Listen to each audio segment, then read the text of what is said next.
from the high desert and the great American Southwest. I bid you good evening, good morning, good afternoon in all of the Earth's time zones, however many there are. There are people writing me saying there are 27 at least. Well, however many there are, we cover them with this program. Good day to you all. Whatever. It's good to be here, and I'm glad I've got a little airtime tonight because I got a lot of stuff I want to talk to you about. First of all, Charlotte, North Carolina. Attention, Charlotte, North Carolina. There's a gigantic radio station in Charlotte, North Carolina, WBT. And about a year ago, WBT got an offer they couldn't refuse, if you follow me, from a truckers network, which actually paid to be on. And so we lost a big affiliate, WBT in Charlotte. Well, next month around, I think it's around June 23rd now, 21st, 23rd, somewhere in there, the truckers are going on down the highway, and WBT Charlotte is going to be back carrying this program 7 nights a week. 7 nights a week. On both WBT AM, you know, you can hear it in Havana. You can hear it in Canada. WBT AM will be on WBT AM and FM in Charlotte, North Carolina. That's beginning next month. So, pedal to the metal, guys, because here we come. Now, there are a lot of things I want to talk to you about this morning, so I really am glad I've got the airtime. As usual, it never fails. Whether I receive an email just before airtime, or I go to the website and I find that Keith has put something up from one of my listeners, which is just oh my God, it's a mind blower. He's done that, and what we have here from Carl Lynch, who writes, I am submitting to you a clip of an object that I videotaped flying west over Highway 360. The craft was approximately 5,000 feet in altitude. Our location, the southwesternmost part of Chesterfield County, Virginia. Me and my girlfriend were coming back from my brother's house in Moseley, Virginia, on Highway 360 in the eastbound lane. And I spotted a cluster of lights coming toward us. The thing about it that made me pull over and watch this crap was the large red strobing light that was underneath the cluster of lights. Fortunately, I had a video camera with us. We've come accustomed to taking it along because we regularly spot unknown light phenomena in the area. The craft flew right over our position, which enabled me to get a good video of this craft. The craft must have been some type of transparent craft because when it flies underneath a star, you can still see the star. I have it all on tape, and boy, he sure as hell does now. Bear with me and listen to me very carefully now, all right? When you go to my website, which is where you can see this video, artbell.com, my recommendation is first, right at the very top of the page on the left-hand side, under What's New, you'll see something that says Video UFO at Night. Click on that, and then click on View Real Video. And in the first, 20 seconds or so, you're going to go, oh, what a piece of crap. You know, it's like, but you've got to be listening. There's audio with this, too. This is nothing, you'll say. Well, this guy is just like I am.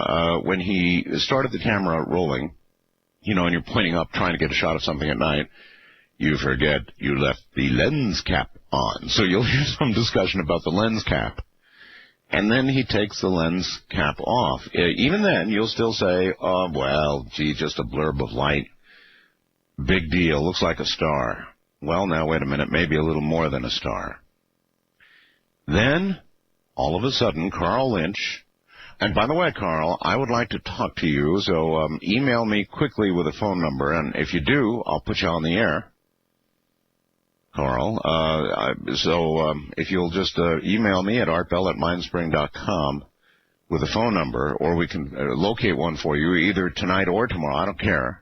We'll put you on the air. This is astounding. Then all of a sudden, Carl gets his camera in position and gets it focused and then zooms in on this object. And, oh, my God, it's like something out of Close Encounters of the Third Kind. This thing is incredible. I know that some of you don't have computers and you're not going to be able to, jump up and go see this. All I can tell you is, do you remember the gigantic craft that had lights all the way around it and was able to, the one that sent out the tones for Close Encounters? Do you remember that? And do you remember the way some of those craft were lighted? When you see this thing, it's so obviously not terrestrial, so incredibly obviously not terrestrial or even close to terrestrial. This is extraterrestrial. It has got to be, unless the whole thing is a fake, and I don't think so at all. You make your own judgment. But what you're going to see here is almost something like out of Close Encounters of the Third Kind. It's a true jaw-dropper. It's on my website right now. And you can view the real video. So, artbell.com, what's new? First item there is just absolutely unblinking incredible. Absolutely incredible. One of the best UFO videos that I've ever seen. Certainly the best nighttime UFO video I've ever seen in my entire life. Oh, but that I could be so lucky as he was to be able to tape this, to have a good video camera at his disposal, and then to have this happen. But, we've got now millions of people out there, millions of you across the U.S. with camcorders. Really good camcorders, latest, greatest, 1 lux or part of 1 lux sensitivity type camcorders. So I'm not surprised that we're beginning to see this kind of imagery, but this is a mind-blower. This one's a real mind-blower and something you don't want to miss. So make your way, borrow, beg, do not steal a computer.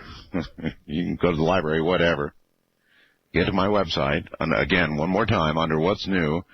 And you've got to give this thing about 30 seconds, and when he gets it focused and zoomed, it's a true oh my God moment. It's entitled Video UFO at Night. And yes, I would like to speak with Carl. So Carl, if you can fire me off a fast email, fine, I'll call you up tonight and get you on the air and you can tell everybody about it. In the meantime, our thanks for sending this video, which I know you have copyrighted, to our website. Thank you very much, Carl, and anybody having any similar material, sending it to our website. We are, of course, incredibly appreciative. This is the kind of thing we look for, and this one is on a scale of 10, this one's like a 9, at least a 9. All right. Let's, for a second, look at what's going on in the world, shall we? I've been sort of waiting to comment on all of this, and so I'm going to take this opportunity to do it. I'm going to read you the top stories that are running around right now like you haven't heard them, because I know you have. The FBI warned city officials today it had received uncorroborated information that terrorists have made threats against New York and some of its landmarks, including the Statue of Liberty and the Brooklyn Bridge. The police commissioner there, Raymond Kelly, characterized the information as general threats, but patrols have been increased at some popular sites, including the statue and the bridge. Law enforcement officials speaking on conditions of anonymity said that information came from an unidentified detainee who spoke with the FBI. So it's like there is not a day that goes by anymore without having to hear about what they're going to blow up, how they're going to get weapons of mass destruction and kill us. Let's see. Let me continue, though, with the news. More than 1,000 World Bank employees all had to work from home after an anthrax scare Tuesday, and its sister agency, the IMF, that's the International Monetary Fund, found evidence of spores in its mailroom. 100 IMF employees and 4 World Bank employees were taking antibiotics as a precaution. So, it appears they've gone after the World Bank and the IMF. President Bush, continuing with the news. President Bush warned today that al-Qaeda terrorists still want to hurt us. That's a quote, still want to hurt us. While his Pentagon chief said that terrorists inevitably will acquire weapons of mass destruction from countries like Iraq, Iran, or North Korea. The Secretary of State Colin Powell said terrorists are trying every way they can to get nuclear, chemical, or biological weapons. His words were part of the latest round of alarms from the Bush administration. All right, so, we have had discussions, you and I, over a long period of time about the use of nuclear weapons. Now, I'm tired of hearing this. I'm tired of being attacked. And I'm sure the Israelis passed this point a long time ago. And so you have to understand a little bit of what they feel. But I'll tell you this. And remember, I'm just a talk show host. I'm just one person expressing this opinion. And I've thought a lot about this, and I'm going to express it, no doubt, and it'd take a lot of heat for it. But I'm probably too old and cranky to give a damn anymore. I really don't care. In my opinion, if this continues, I mean, now they're telling us suicide bombers, actually homicide bombers, they ought to be called, are inevitable in this country. It's about to happen. It's going to start happening. They're going to blow up our Statue of Liberty, huh? And they're going to kill us any way they can, just like Independence Day. They don't want anything particularly from us. They want us dead. Well, you know what? We're better at blowing up stuff than they are.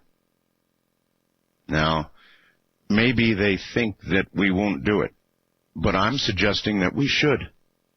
In my opinion, if this continues unabated, if the United States is attacked with any sort of biological, chemical, or nuclear dirty bomb, whatever in the hell, and we've heard it all, haven't we? Dirty bombs, they're collecting radiation, they're going to blow this, they're going to blow up that. Well, I've had it, and I think the appropriate response from the U.S. ought to be the use of nuclear weapons. And tactical, some number of kilotons I'm talking about now. But I'm thinking that perhaps the Bekaa Valley in southern Lebanon should cease to exist. I'm thinking that we should detonate something in the southern part of Lebanon and simply erase the southern part of Lebanon. I'm thinking that we should perhaps take a good look at the Pakistani-Afghan border area where al-Qaeda is dug in, wherever else we can find al-Qaeda, and detonate something. I'm thinking that in Iraq, in areas where they're obviously putting together nuclear and biological weapons that inevitably are going to be put in the hands of people who will kill us or try to kill us with them, that we should detonate a nuclear weapon. I'm thinking that we ought to just blow the holy crap out of them. Because I've had it. They destroyed the two largest buildings in New York. And that wasn't all. They hit the Pentagon. They probably would have hit the White House if they were on the way trying to do that. And now, on a daily basis, we're hearing what they're going to destroy of ours. Our Statue of Liberty, the Manhattan Bridge, dirty nuclear weapons, whatever they can get their hands on, biological weapons. Just one more attack. And as far as I'm concerned, we should immediately respond with nuclear weapons in the areas I mentioned and or any other good targets of opportunity. And I'm generally talking, of course, about non-populated areas or largely non-populated areas, or what population does exist, for example, in the Bekaa Valley, basically terrorist. And I realize what I'm saying, but I think we ought to not only say we're going to do it, but we ought to do it. And I mean that. The next time we're attacked in any way at all, on any large scale, there should be an immediate retaliation, a general retaliation against terrorism. We've said in this country this war against terror is one that's going to go on for a long time. Well, I'll tell you what's going to happen if we don't do this. We're going to slowly lose our constitutional freedoms. That's what's going to happen. That's what terror will do to America. Don't you doubt it for 1 second. You know, you can argue that, oh, well, this is just what our government wants, you know, some great threat that will allow them to remove our constitutional freedoms. Or you can just believe that in order to try and be safer in the face of people blowing themselves up with, you know, C4 high explosives, people blowing up our Statue of Liberty, one of the bridges in New York, or the tunnels, or maybe a dirty bomb and poisoning a city full of American people. You know, as far as I'm concerned, screw them. And we should right now, we should say, if we are attacked, we will respond with nuclear detonations in the Bekaa Valley in southern Lebanon, on the Pakistani-Afghan border, where we find these jerks. In Iraq, where nuclear and biological work is going on, we will detonate nuclear weapons in these areas, period. And maybe, well, you know, I'm not a strategic sort of guy who knows really where we ought to do this and where we can do it with good effect. But they want to see things blow up. We know how to blow up things real well. Really, really well. We have all kinds of atomic weaponry refined in ways that we probably don't even know about. They're so good. But it will turn things to glass. It will completely obliterate everything that lives in that area. It will turn it into a dead zone. And I know that is as radical as you can get. Probably. But I think we ought to, number one, announce it. I think our president ought to state it as a U.S. policy. I understand, actually, we're beginning to move in that direction anyway. They're reassessing the use of tactical nuclear weapons, but, you know, we haven't outright said it, and I think we ought to. I'm tired of hearing on a daily basis who they're going to kill and what they're going to blow up in our country. To hell with them, and I really mean straight to hell with them, or whatever they think of as the afterlife. Oh, by the way, afterlife is something we're going to be talking about in the next hour. I've got a guest here talking about a reincarnation. Past lives and reincarnation. Anyway, as far as I'm concerned, that's where we should be sending these folks to the next life, or to the next reincarnation, or straight to hell, wherever it is you go when you're no longer physically here, because I'm tired of being threatened. I'm tired of having this country threatened. And if that's to be our future, then we have the ability and the means to call a halt to this. And I don't see any other avenue. Sometimes you just gotta do it. Wow. Under the category of ask and ye shall receive, the man who took the video, Carl, the one that I just sent you up there to see, the one that I told you is pretty close to Close Encounters of the Third Kind. This incredible craft, this nighttime video of this craft. I've got Carl's telephone number, and I actually have Carl on the line. Thank you, Keith Rowland. It got emailed right away. So I'm coming up in a moment. The man who took this amazing video, Carl. Well, all right, again, the video I've got up on my website right now is so kick-ass. I mean, it's just unbelievable. You don't get many of this quality ever. And it's under What's New video, UFO at Night, it says. And here's the man who took the video. How's that for karma? His name is Carl. Carl, welcome to the program. Thank you very much, Art. Glad to be here. Where are you anyway, Carl? I'm in Chesterfield, Virginia. It's just south of Richmond. Okay. All right. Carl, when did you take this video? We took this video the night of January 8th. January 8th. Right. And I think it was a Wednesday night. And we had gone to my brother's house, was checking out a wood stove. had a video camera with us, and what kind of camera is it, by the way? it's a Sony CRV 520. Yeah, I thought maybe.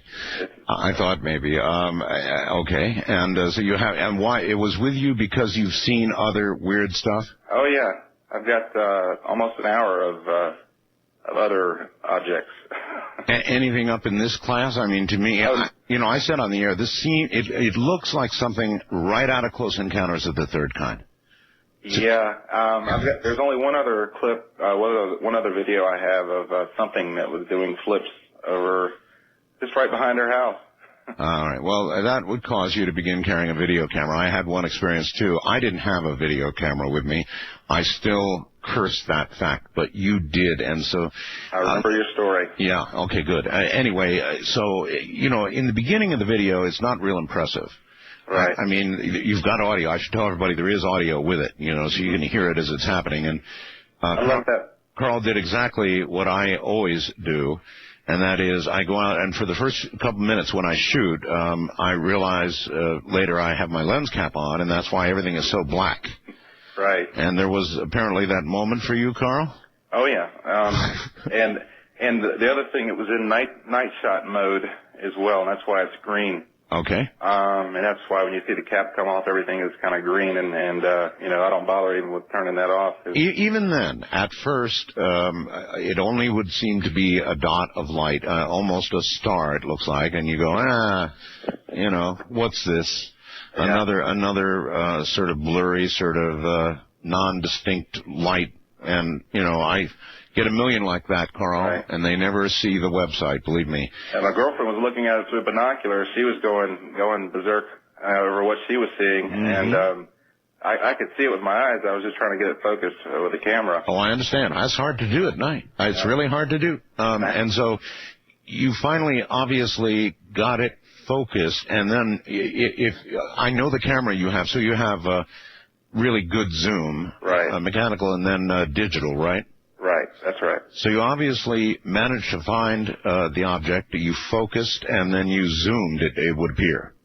Exactly, and zoomed in pretty good for a while, and then my girlfriend jumps on the truck because she's so excited and shakes the camera, and that's why you see that camera shake there. I'd be shaking myself. Now, even right up to the very end of the clip that we have that you sent in, this object is still clearly there. Right. What happened to the object? As you obviously, even though the video ends, you must have continued to watch. What happened? Well, I zoomed on it, was zooming in on it until it was just started to get breaking up because it goes into digital zoom. Right. That's right. So at that point, we got in the truck and we said, let's go follow the damn thing. And no, it was moving. Oh, it was moving just under like the speed of your regular air traffic. It wasn't going super slow. But we realized there's no way we were going to catch up with it in the truck. So I got probably close to 2 minutes of video of this thing. Yeah. So you finally, I mean, at what you just said, given up and going to continue where we were headed, or? We went back to my brother's house and showed him. He was the first one that got to see it through the viewfinder of the camcorder. Really? Look what we got. Mm-hmm. And when it really came into focus, what did he say? He was blown away. He had seen something very similar to that years ago when he was he's a coon hunter. He used to go coon hunting, and they were out one night and they had seen a light coming through the woods, and by the time it got to him, it was actually a silent craft that was flying right over top of him, and all he saw was the back end of it. And he said it looks similar to what I got on video. You know what? It looks similar to a lot of things. It looks similar, in fact, to the craft that in the movie about the abduction of Travis Walton. It looks similar to me to that craft as well. I think that was Fire in the Sky, wasn't it? Fire in the Sky, yeah. And it looks like that. It looks like something out of Close Encounters of the Third Kind. I mean, there's no way that's any kind of terrestrial craft, period. Yeah, we're still trying to figure it out. I mean, looking at it with Photoshop and adjusting the contrast and brightness and just trying to see some more something else there. Have you run this by any experts yet? Have you submitted this to MUFON and, all the people who would inspect this sort of thing? What have you done? Well, there's someone from Lockheed Martin that's looking into it.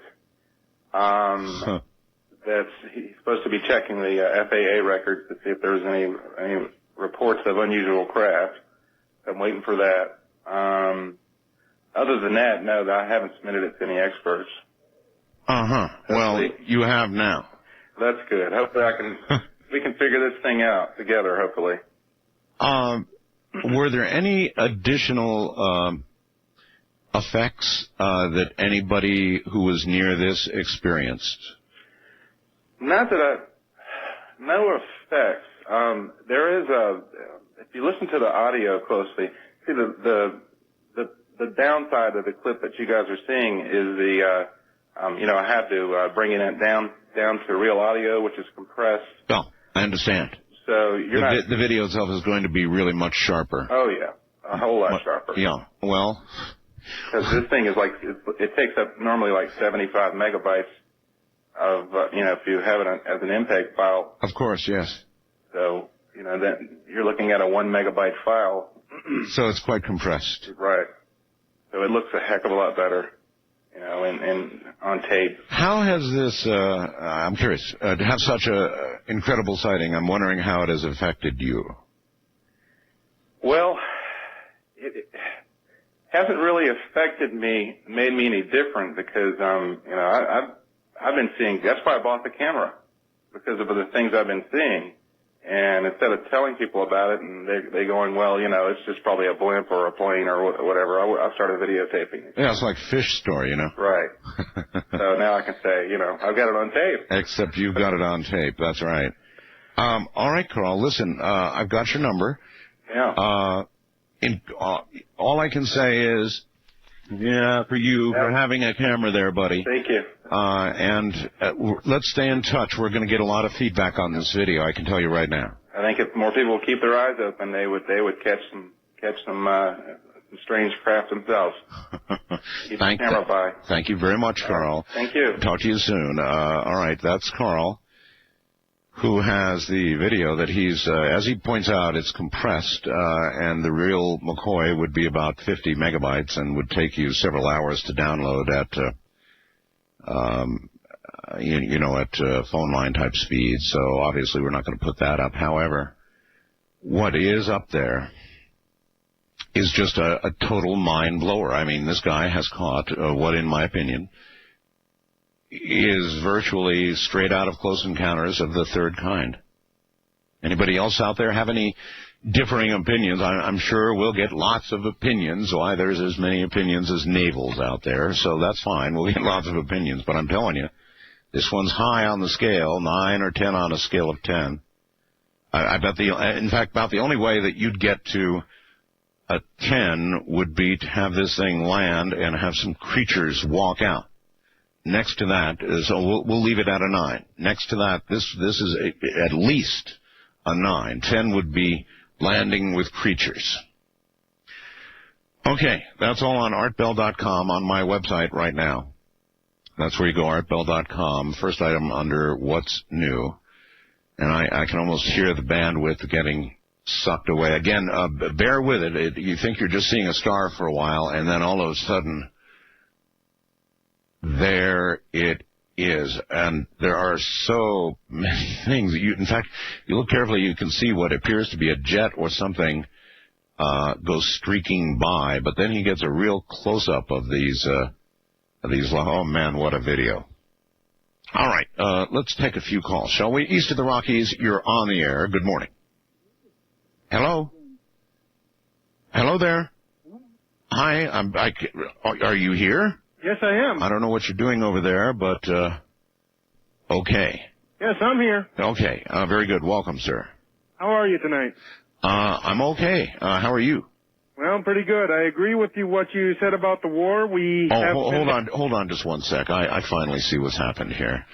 So that's all right, there we've got you. So with regard to the war. Yes, I do believe what you said is what we should do and the course of nature we should take. We have been basically attacked in one of the worst ways possible by taking down the World Trade Centers. Yeah, and now, you know, doesn't the future seem clear to you? You know, they're going to blow up things like the Statue of Liberty and the bridge, and they're going to set off a dirty bomb and this or that, and we're hearing it like every day now. That's what the news is full of, how they're going to kill us, destroy us, blow up our stuff. Well, if you want to hear about a dirty bomb, just put Osama bin Laden in there when he hasn't taken a shower for 3 days.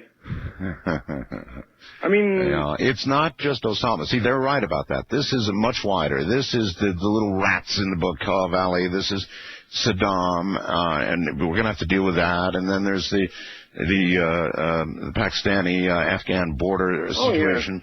I say we tell them exactly right now, straight out from the United States president, what we're going to do, and then just sit back. And if they do that, then we go ahead and do it. Well, I totally agree. I think we should give them some kind of ultimatum. If you do this or this, we will let out what we have.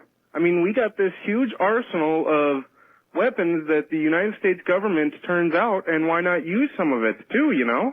I mean, we've got all these nuclear warheads. If we have to, we should be able to use them. Up until this time, until recently, I've been against that because I don't know. I don't know why. I just, you know, it's the last resort. But you know what? To me, we're getting to last resort time. If we don't do this, then the future we have to look forward to is one of fear, and building hate, and just people dying, innocent people dying, and maybe entire cities of innocent people dying. To hell with that. We've got the weapons. Let's use them, yes. Yeah, you bet. And the other point I'd like to make is we're living in a society where there shouldn't be hate, and that we should be able to get along with everybody we live in. I mean, this is America. It's the land of freedom. Well, right now it is, sir, but that's one of the things that we could lose. That's one of the things we could lose if we continue with present policy, which is to give out colors of warnings of, condition green, red, orange, yellow, whatever.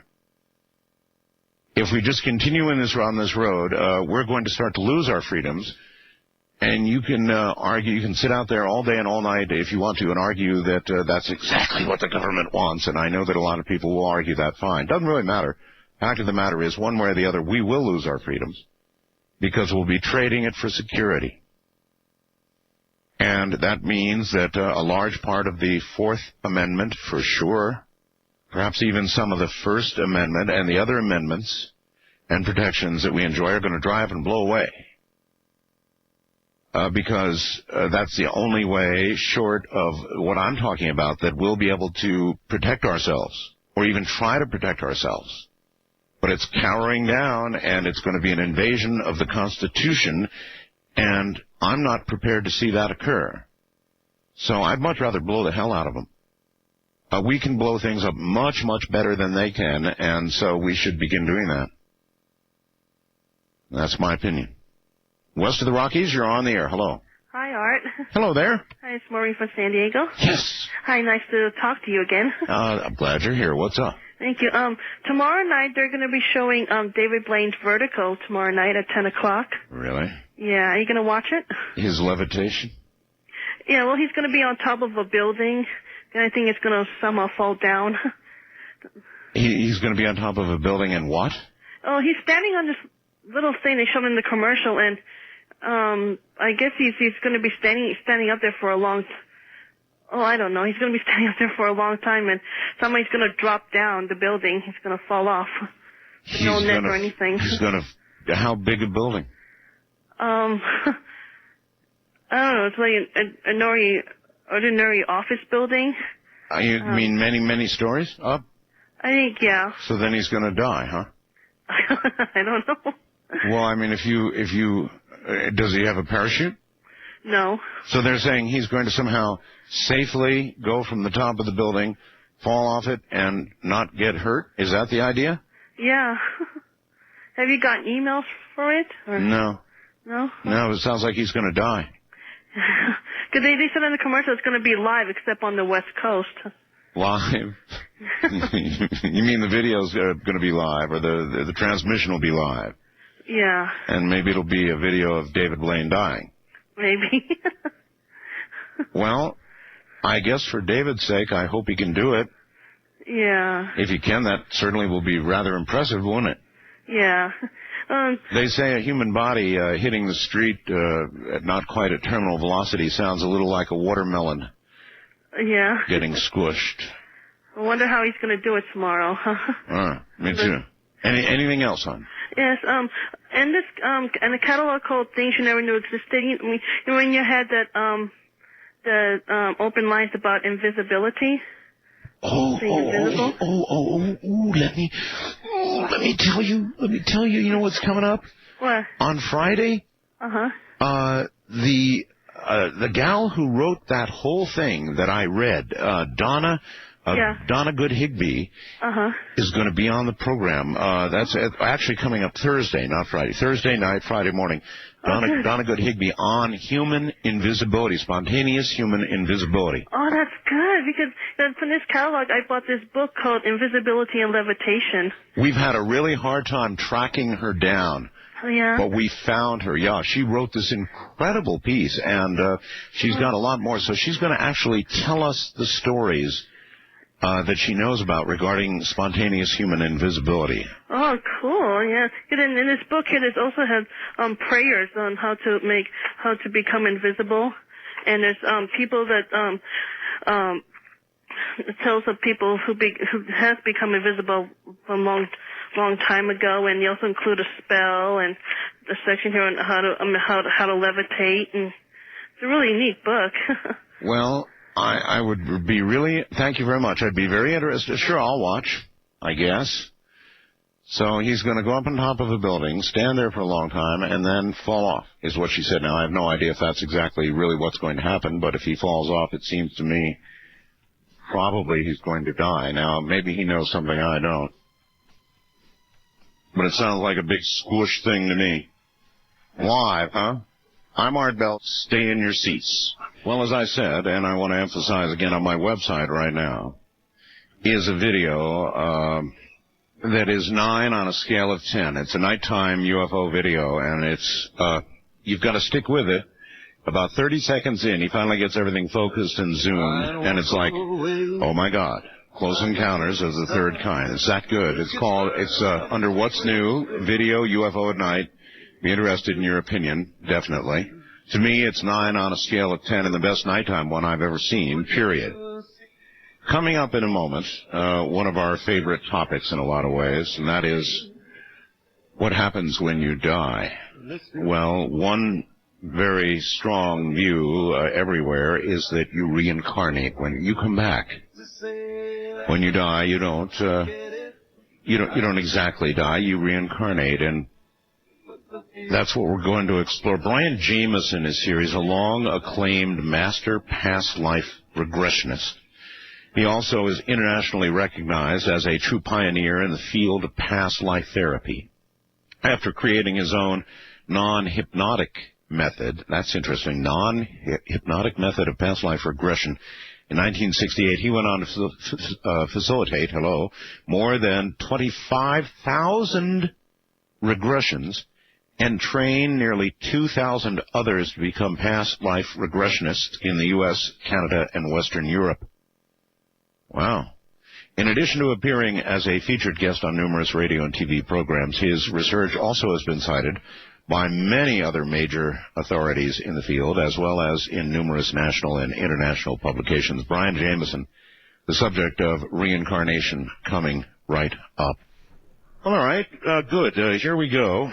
One of my favorite topics in all the world, and that is what happens to you after you pass away physically. This is Brian Jamieson. Brian, welcome to the program. Thanks, Eric. Glad to be here. Where are you?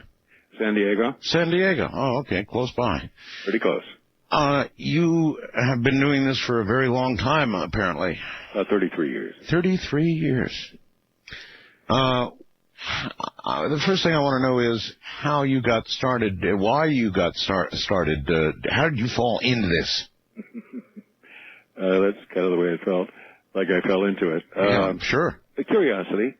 I was trying to come up with some answers for myself. You know, what's the whole point of our being here? What's running everything? And, you know, when you look around, it's obvious that reason is not exactly running the planet.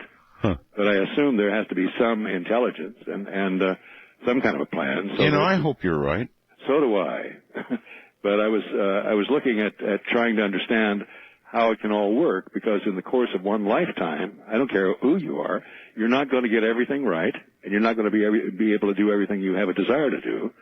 And too many people die before their projects are completed, and it just didn't seem fair. So I thought, you know, there's got to be an answer here. And then I was listening to Bill Barker, who used to run a talk show in KOA in Denver. KOA in Denver. Yeah, I had a lot of respect for Bill, and he was talking about his trip to Ireland for the Denver Post to check out the Bridie Murphy story. And I thought, my God, if reincarnation exists, then maybe that would be the answer. So I called him when he got off the air and asked him if he knew anybody in Denver that did regressions, and he didn't. Maury had stopped doing that, Maury Bernstein.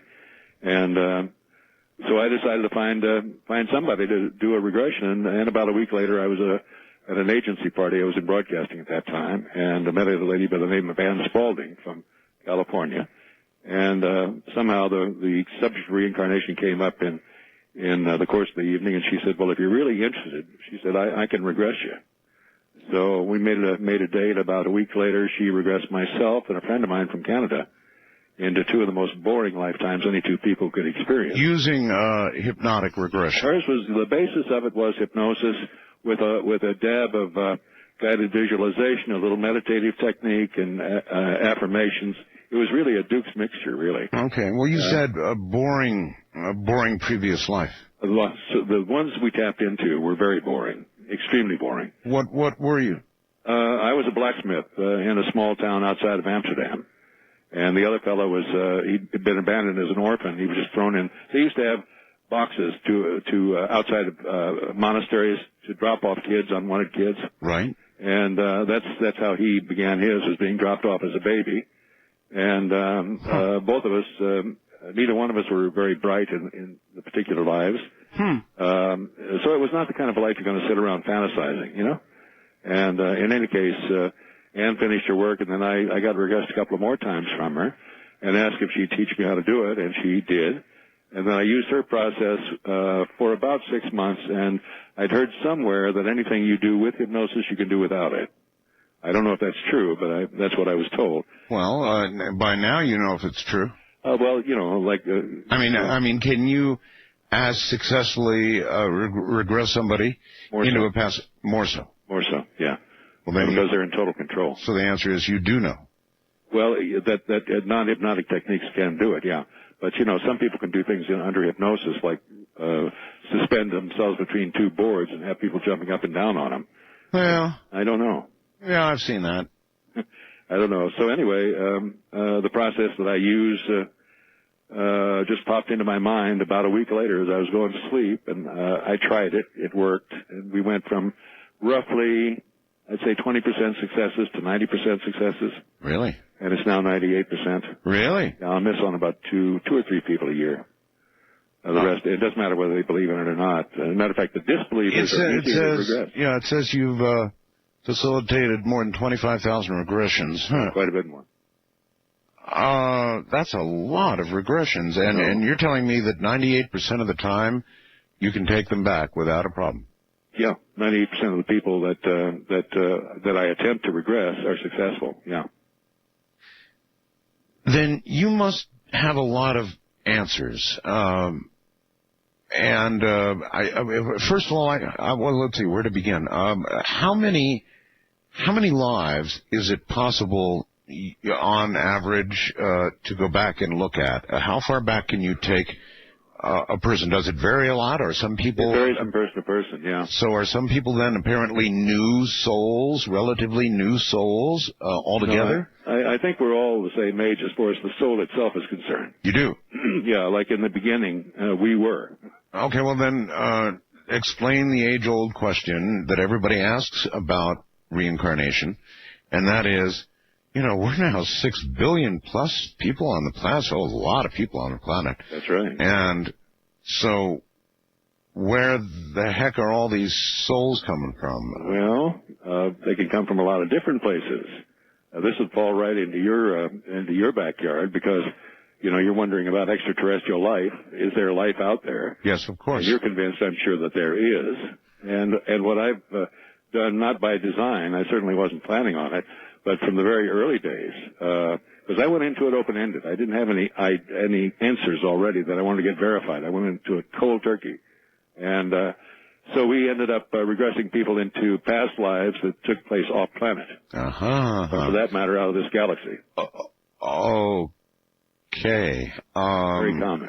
Well, you know, I've asked about this before, and other regressionists have said it's not that common, and you're telling me it is. Well, if it's very common, then it does explain this pool of souls. Sure. You know, we may be but a sand in the bucket of life that's available out there, and if there is this great non-locality, these scientists are now talking about, and everything is connected to everything, then it would make absolute sense, and you would expect people like yourself, regressionists, to be running into non-human previous lives. Right, yeah. And you're telling me the answer is yes, you do. Yeah. I usually don't explore them, unless they're affecting the individual now.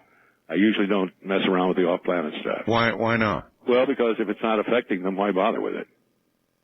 You know? Well, how about curiosity? I don't have that much about it. I'm more concerned with how the past lives are affecting the individual now. Yeah, so many people in your field, and you're no exception, use past life regression to heal or to take care of problems that are occurring in this life right now, right? Mm-hmm. I guess a very practical approach. In other words, you could have some great fear of heights or, fear of whatever, sure. Or physical illness or mental illness. And how often is the cause of some great malady that we have in this lifetime found in a past?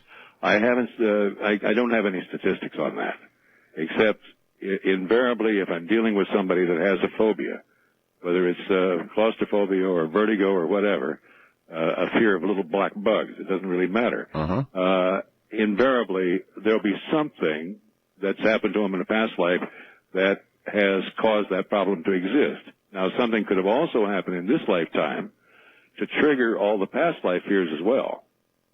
So, in other words, somebody could be, a mouse could run across their foot, and all of a sudden they go into a panic attack, totally disproportionate to the trauma experience with the mouse. But what they're triggering is the fear that came when they were in some dungeon somewhere and rats were crawling on their body. You see what I'm saying? Yes. And so the current life experience just triggers a past life fear that gets blown out totally out of proportion. Apparently, we do not drop our fears or our griefs or our guilts or whatever when we drop the bodies. They just go into those emotions, get locked in soul level in kind of a state of suspended animation.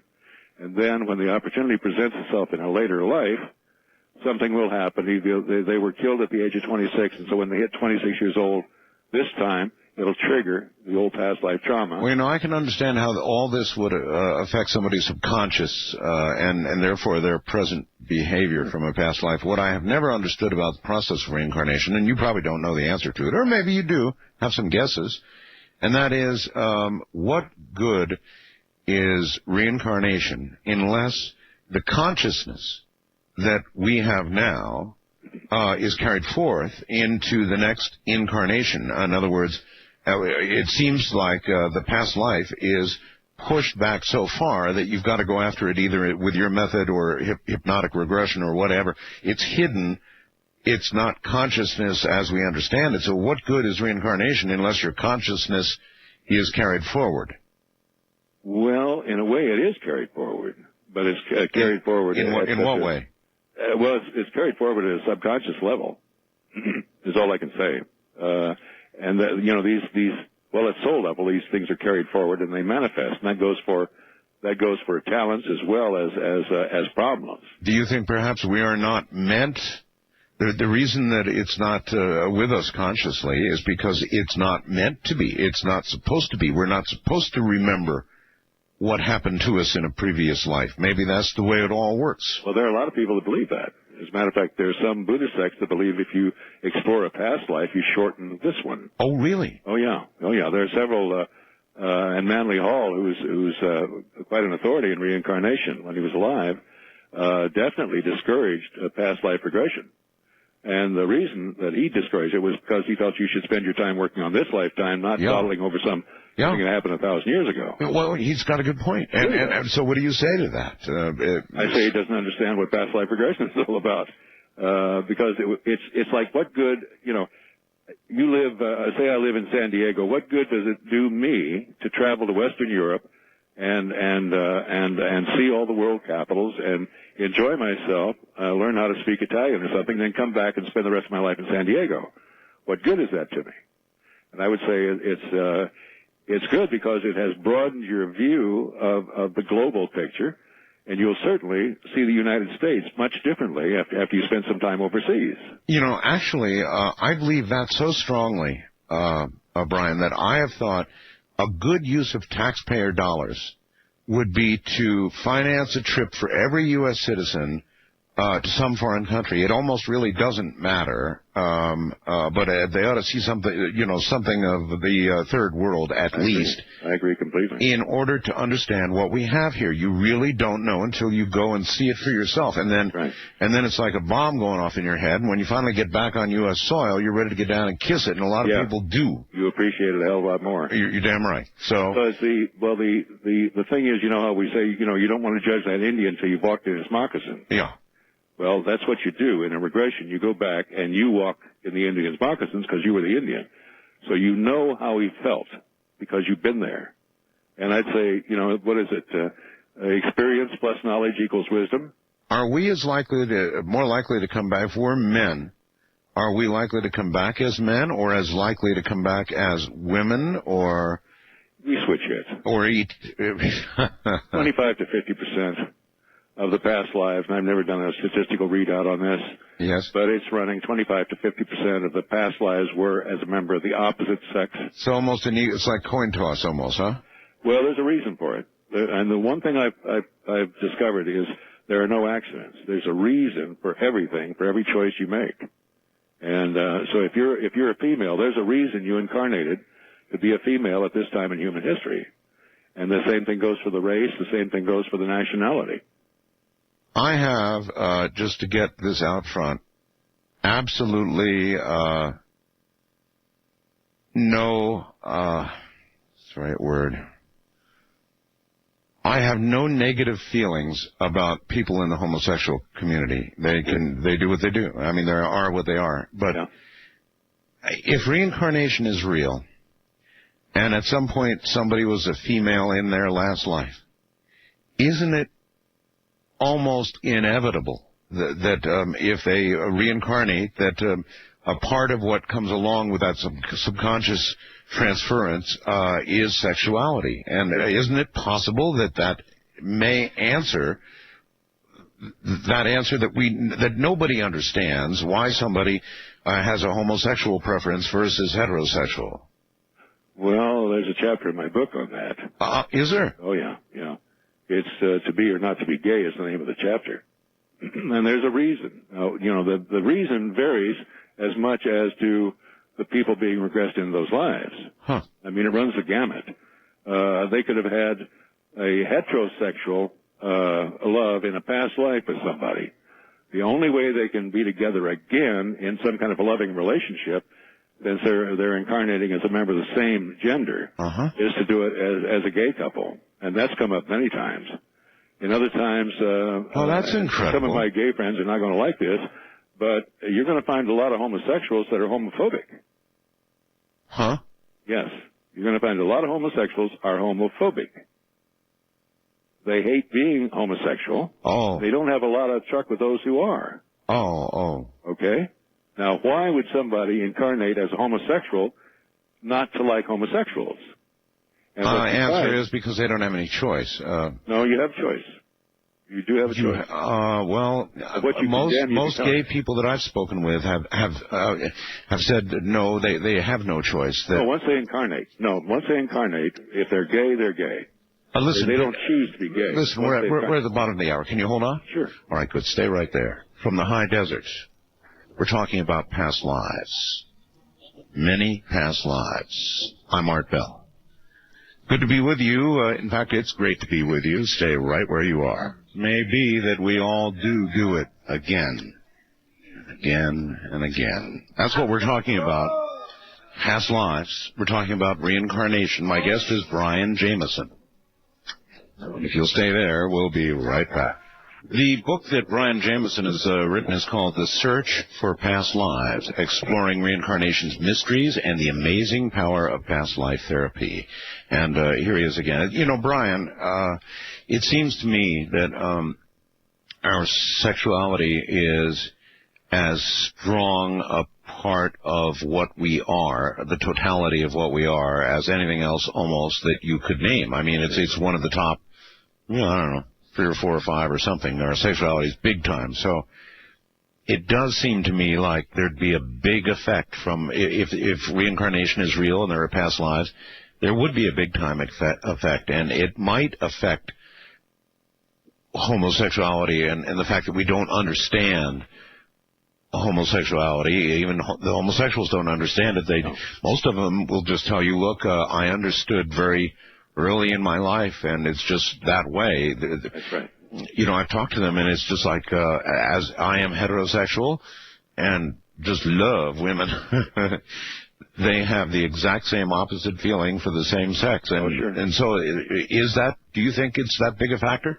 I think it's a tremendous factor. I was going to say before, where the question is, why would somebody choose to be homosexual before they incarnate? Now, these decisions are made before they incarnate, not after, all right? Huh. So that's made in soul choice before they ever draw their first breath.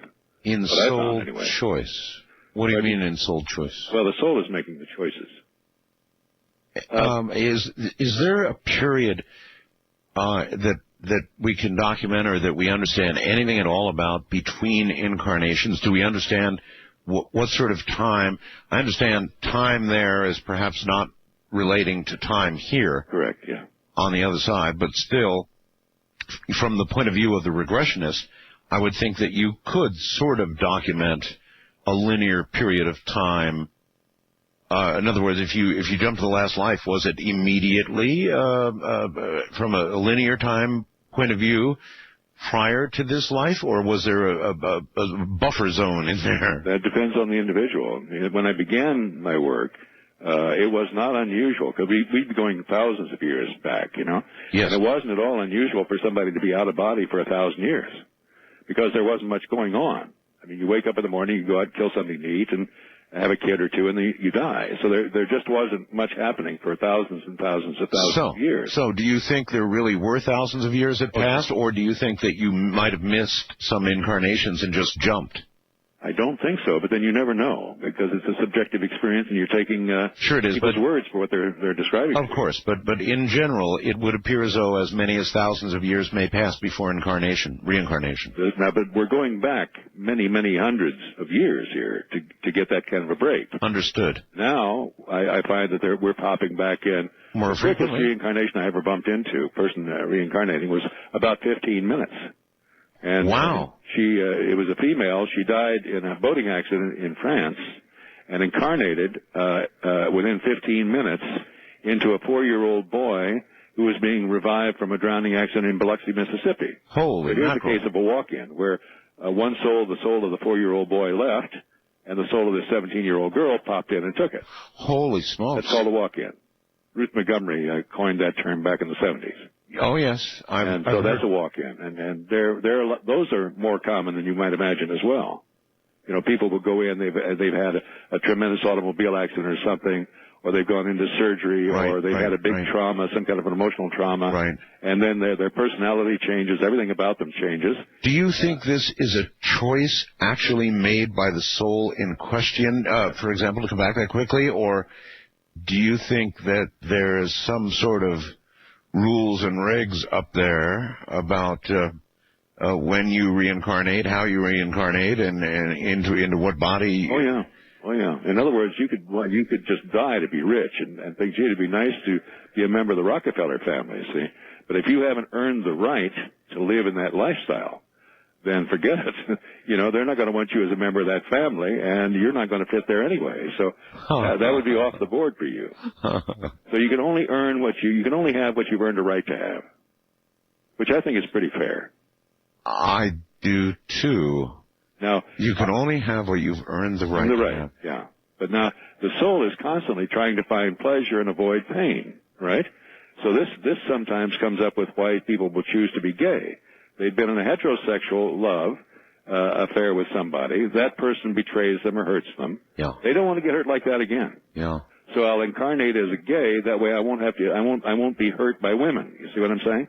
Of course, what they don't realize is they can be just as hurt by their gay lovers as they were by a female. Of course, yeah, of course. So, you know, you got that kind of thing. Well, most of us aren't that bright. I mean, you know, we think we want something, and a lot of times when you should be careful of what you wish for, type thing, I suppose. That's true. We condemn what we become also. I was talking about the homophobic. People condemn people for something that they are through no conscious choice of their own. I know. And believe me, they're gonna get a chance to experience exactly what it was like to be that kind of a person. I expect Jerry and Pat will be incarnating out here in L.A. before very long. Who? Jerry and Pat. Oh, in L.A., huh? You know, I'm sure. Or the Haight-Ashbury district. The Castro district in San Francisco. So there absolutely is what's called karma. Oh, sure. Oh, yes. Absolutely. And it's very fair. It's very fair. It's not 10 curses for one. It's curse for curse, blessing for blessing. Very fair. And that's how the universe works. I believe so. That's what I've seen. It seems to be absolutely there are rumors that there have been Dead Sea Scrolls found. I wonder if you know about this at all. I know I'm bringing this out of left field for you, but there are rumors that some Dead Sea Scrolls carry information about reincarnation that they've been found, not necessarily made public yet for a lot of reasons. I wouldn't be surprised.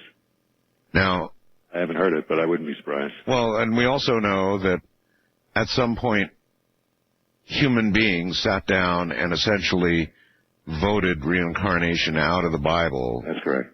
Is that really correct? Oh, yeah, yeah. A lot of, it was it was an accepted doctrine in the early church. That pretty much got the next put to it in 325 AD at the Council of Nicaea.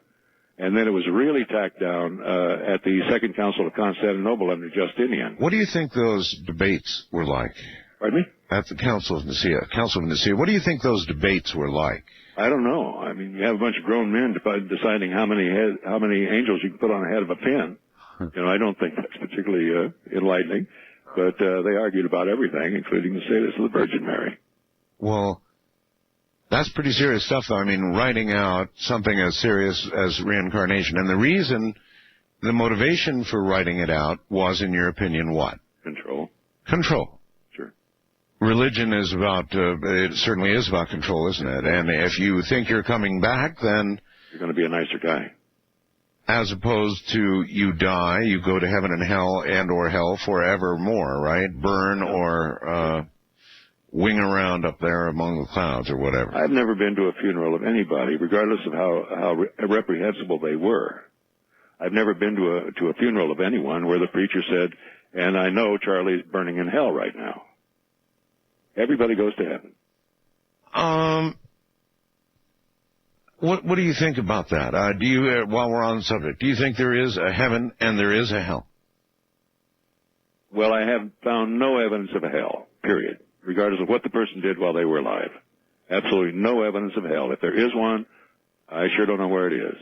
As far as heaven is concerned, that's more a state of consciousness than it is a place, but there does seem to be a heavenly-like place that we all go, and it will vary from person to person. Some people have these beautiful vistas of a lovely place and a whole bunch of people that they've known before, and they encounter those people.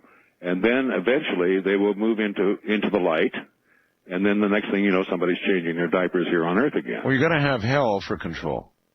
Well, right? Those churches are full, aren't they? Yeah, you've got to have hell for control, right? Sure. Yeah, you scare them into church. But there might be good reason to be scared even if there isn't a hell, because if there's a kind of karma that you're speaking about, that might be hell. In other words, if you're really rich and nasty and bad person and blah, blah, blah, and you die and you reincarnate in Bangladesh, right. In the worst possible circumstance possible, then essentially your soul went to hell. For all intents and purposes. So hell as a metaphor may be real within the context of karma, hey? Sure. But I haven't seen the fiery pit that's never come up. Nobody's ever indicated at all they've ever experienced anything like that in between incarnations. Well, those who are gone there and are never coming back, of course, I would never have the opportunity to regress them anyway, because they're not here to regress. Yeah, but you probably have regressed many people who are extremely unhappy and displeased with their present lives. All the time. All the time. All the time. Sure. Well, that's People don't call me up for a good time. That's kind of a hell, it seems to me, Brian. Hell on earth, hell on earth. Well, I think we turned it into that, It used to be a paradise before we started messing with it. Yeah, well, one bite of the apple, and that's an old story, and I don't know how we change that. I don't think we do. Well, it was a good story. It explained things to little kids. But I find that the reincarnational process seems to be rehabilitative. It's about restitution and rehabilitation. It's not about punishment. I've never met anyone who was punished directly for something they've done before as an act of punishment. Well, you just might not. We're just dealing with words here, though, Brian. You say it's not punishment, but, if you were a nasty, miserable person here, or you were a killer, or God knows what, something, awful, then if you reincarnate and karma gets you, that's punishment, Brian. You might not call it punishment, but it's karmic retribution. Punishment's as good a word as any. Well, it's an opportunity to learn what it's like. Well, that's a... it gives you a chance to learn what not to do by doing it. Yeah, well, that sounds new agey and everything, but really it seems to me to be karmic punishment. Well, if I don't like Art Bell and I decide, okay, I don't like talk show hosts like this, so I'm going to snuff you out, right? Yeah. And I feel I have a perfect right to do that. Yeah. I'm doing the world a favor by getting rid of Art Bell. Right. And I'm sure there are a few people that feel that way about you. Oh, you'll never know. One or two. And so that's my intent, and I feel perfectly righteous in doing that. Then it shouldn't bother me too much if 50 or 100 years from now, I'm a talk show host and somebody comes in and blows me away for exactly the same reasons I killed you. It's not necessarily that you are going to come back and blow me away, but somebody else will. Yeah, well, okay, that's... At soul level, we're aware of this. Okay, well, that's a hellish deal, all right. Sure. So that's in a way that is hell and that is punishment. Sure. But, Pope Pius XII, who was not my favorite pope even when I was Catholic, was asked one time to define what a human being was. And he defined a human being as a psychosomatic unit controlled and directed by the dictates of the soul.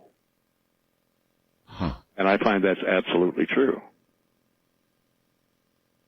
We're usually the last ones to know what our soul has decided to do.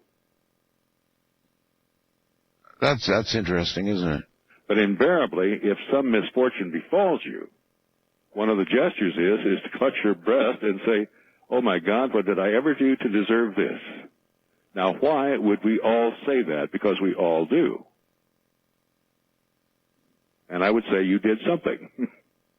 Because there's nothing out there trying to get you.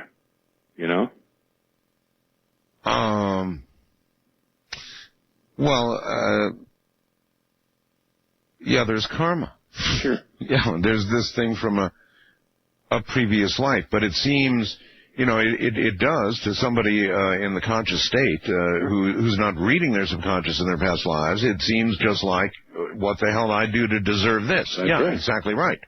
Well, the answer is you did do something, but it was in a past life, which seems grossly unfair. Sure. From our point of view. I mean, we only know about our current life and our behavior and all the rest of it.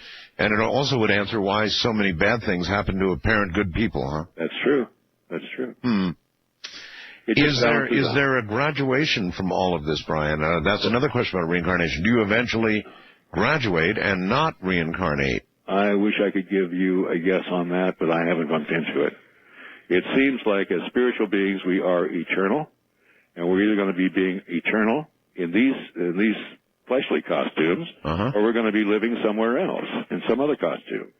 But I don't believe we stop living.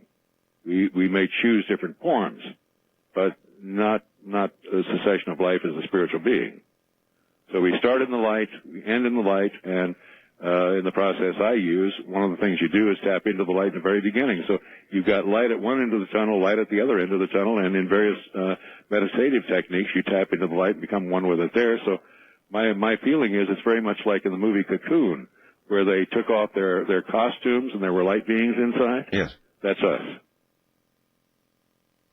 We're light beings. We just forgot what we All right. are. What about the critics and the skeptics who say, look, you're really off into an area that a lot of psychiatrists have slipped up in, an area where you're not really listening to people describe past lives.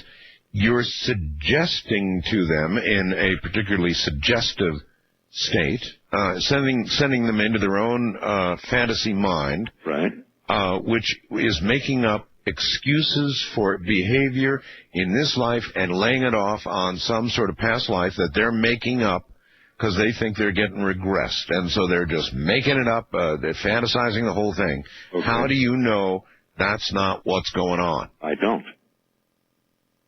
But I would say, based on the people that I've dealt with and my own past lives that I've explored, and I've explored 73 of them, I would say anybody in their right mind that's going to make up stuff like that needs some psychiatric help, because they're just not the kind of lives that you're going to make up. If you're going to picture yourself as, we'll say, maybe you're a Civil War buff, and so you come up with a past lifetime where you fought in the Battle of Shiloh, all right? Yes. I'm sure that if you're replaying that tape and you're fantasizing, you're not going to end the whole thing with you running from the enemy.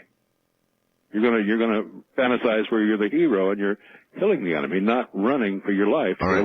Well, if past lives are real and if reincarnation is real, then at least on some occasions you should be able to prove it's real. And by that I mean some of the information that comes from the near or close past lives should be verifiable. Sure. And it is. And it is? Yeah. Yeah. But that doesn't prove that the person you're regressing was the person they're talking about in the regression. It just proves that they know something about that former person that they would have no logical way of knowing. I've done that. I've gone to past life settings with people, and we've checked it out, and it's held water. Dr. Ian Stevenson of the University of Virginia. I've interviewed him. Have you? Well, he came up with all kinds of spontaneously recalled past lives, usually of children, where we were coming up with data that they would have no way of fantasizing. Absolutely irrefutable data. Yes, I know. Yeah. So I just wanted to hit you with that question. So you've also done some of the same sort of investigation. I mean, there must be times where curiosity gets the better of you, and you get some detail of a recent past life that is checkable. Sure. I've had people that died in the death camps, and they looked down and they read the tattoo, the number on their arm, and they checked out because the Jewish people have all the names of all the people that died. Oh, yes. They've gone and they've checked out, and sure enough, there's Amy Rosen who died in the death camp, and the number was the same. Oh, the Nazis were fastidious record keepers. Yes, they were. All right, hold on, Brian. Brian Jamieson is here, and the research that he refers to is indeed irrefutable.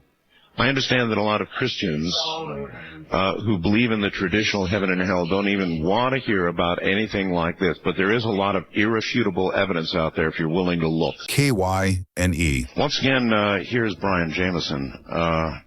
Welcome back, Brian. Sure thing. Souls, when do you believe, I mean, there's conception, and then there's 9 months, and then there's a baby. And when do you believe that a soul is inculcated into the forming human being? You really want to see me tied to a stake, don't you? I don't know. You had me shot a while ago. You tied to a stake wouldn't be all that well. So, the question is, when does the soul incarnate? Sure. That was a very crucial question with me in the early days. So I spent a lot of time researching it, and that research has gone on all these years. It's a very crucial question for a lot of Americans that are tearing each other to pieces over the question of abortion right now. Yeah. So, yeah. Well, what I found, okay, and that's based on my sampling. We're looking at a little over 10,000 people and well over 25,000 regressions. And what I've done is ask them, as they're making transition from body to body and jumping in new ones, at what point do you incarnate? And that goes with people incarnating in this life. At what point did you incarnate? And what I found is that I've never, ever, ever encountered anyone who incarnated prior to the end of the first trimester. So they wait until the first trimester is over before they incarnate at all. And then I've never had anybody that incarnated and then stayed incarnated throughout the entire pregnancy. They're in, they're out, they're, going around playing with all their friends, whatever, dropping in for trial fittings. The contract doesn't seem to be. Really? In other words, the contract is not a valid operation until you get slapped on the rear end and you take that first breath. So incarnations begin to occur, you're saying, after the first trimester, and there can be some comings and goings during that time, and no sure bets until that moment. In other words, the rudimentary brain is formed at the end of that trimester. And that's when the soul, when it's going to get in at all, it'll come in then, or it may wait. Not all of them do that. Some of them will wait until just before delivery, or some of them will come in maybe a month before delivery. And this is knowledge that people who are regressed have. Sure. Wow. There are an awful lot of problems that people experience in this lifetime. And yet if they go to their friendly shrink and start backtracking to find out what caused the problem, okay? And a lot of the problems people are having, emotional problems, self-image problems, is traceable to the prenatal state, where their mother may have hated being pregnant, may have resented them, and the mother's I am becomes their I am. So what the mother thinks of herself, the attack she's placing on herself, goes right to the fetus. And the fetus takes that as the first person. And you have somebody, quite often some of these little kids are born and they are just angry. They are not loving children. They don't like you. They push you away. Yeah. And a lot of it has to do with what you programmed them in the prenatal state.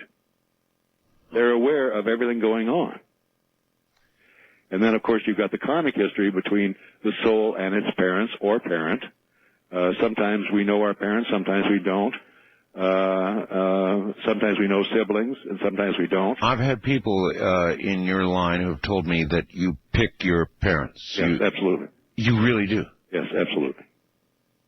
You pick your race, you pick your nationality, you pick the time of your birth. Well, yeah.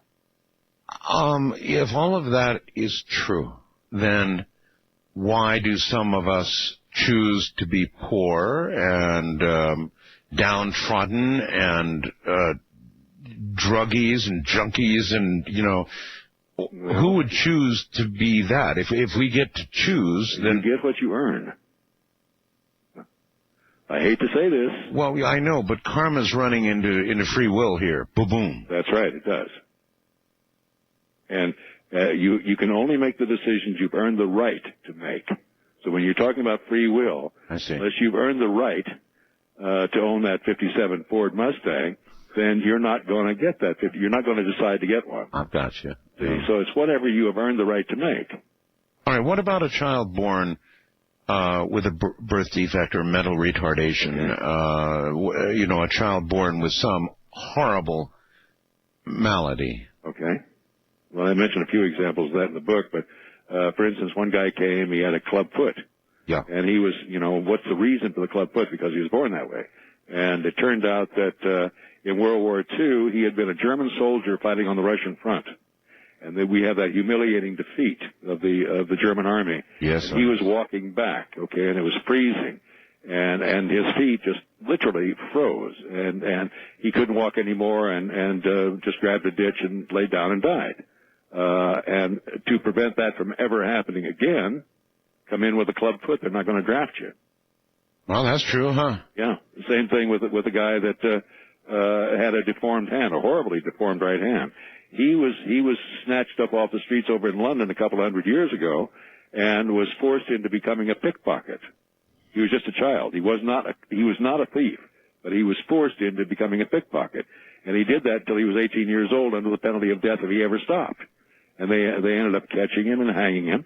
And so this time, he's got a deformed hand that you wouldn't believe, and there's no way you could turn this guy into a pickpocket in this lifetime. One woman died because of deliveries. You know, women used to just die like flies, just in the pregnancy thing. And this woman had given birth many, many times, over and over and over again. And this time she incarnated, and she died in one horrible case. In this lifetime, she incarnated without a vagina, without a uterus. She had all the other equipment, but she didn't have a vagina or a uterus, and didn't discover that missing element until she was about 17 years old and necking with her boyfriend. And then she discovered she didn't have some of the necessary equipment to do anything. She had one constructed and is very happily married now. I see. But this was birth control to the max. Same thing accounts for some gays, where they've been nothing but baby makers, you know, one lifetime after another. So this time they incarnated as a gay. The only time a gay is going to have a child is if he chooses to. That's right. I mean, they got to go out of their way to get pregnant. More and more of them are doing that. That's right. But it's a matter of choice, not something that could just happen to them accidentally. All right. Well, again, going back to the simple questions about reincarnation, do human beings and or extraterrestrials or higher life forms always reincarnate as higher life forms, or are there species jumps? Have you ever regressed anybody into what seems to be the animal kingdom, another species? One lady. One lady. Only once? Only one, and we couldn't establish whether it was on this planet or somewhere else, but she described herself as experiencing a life as what we would consider a dolphin.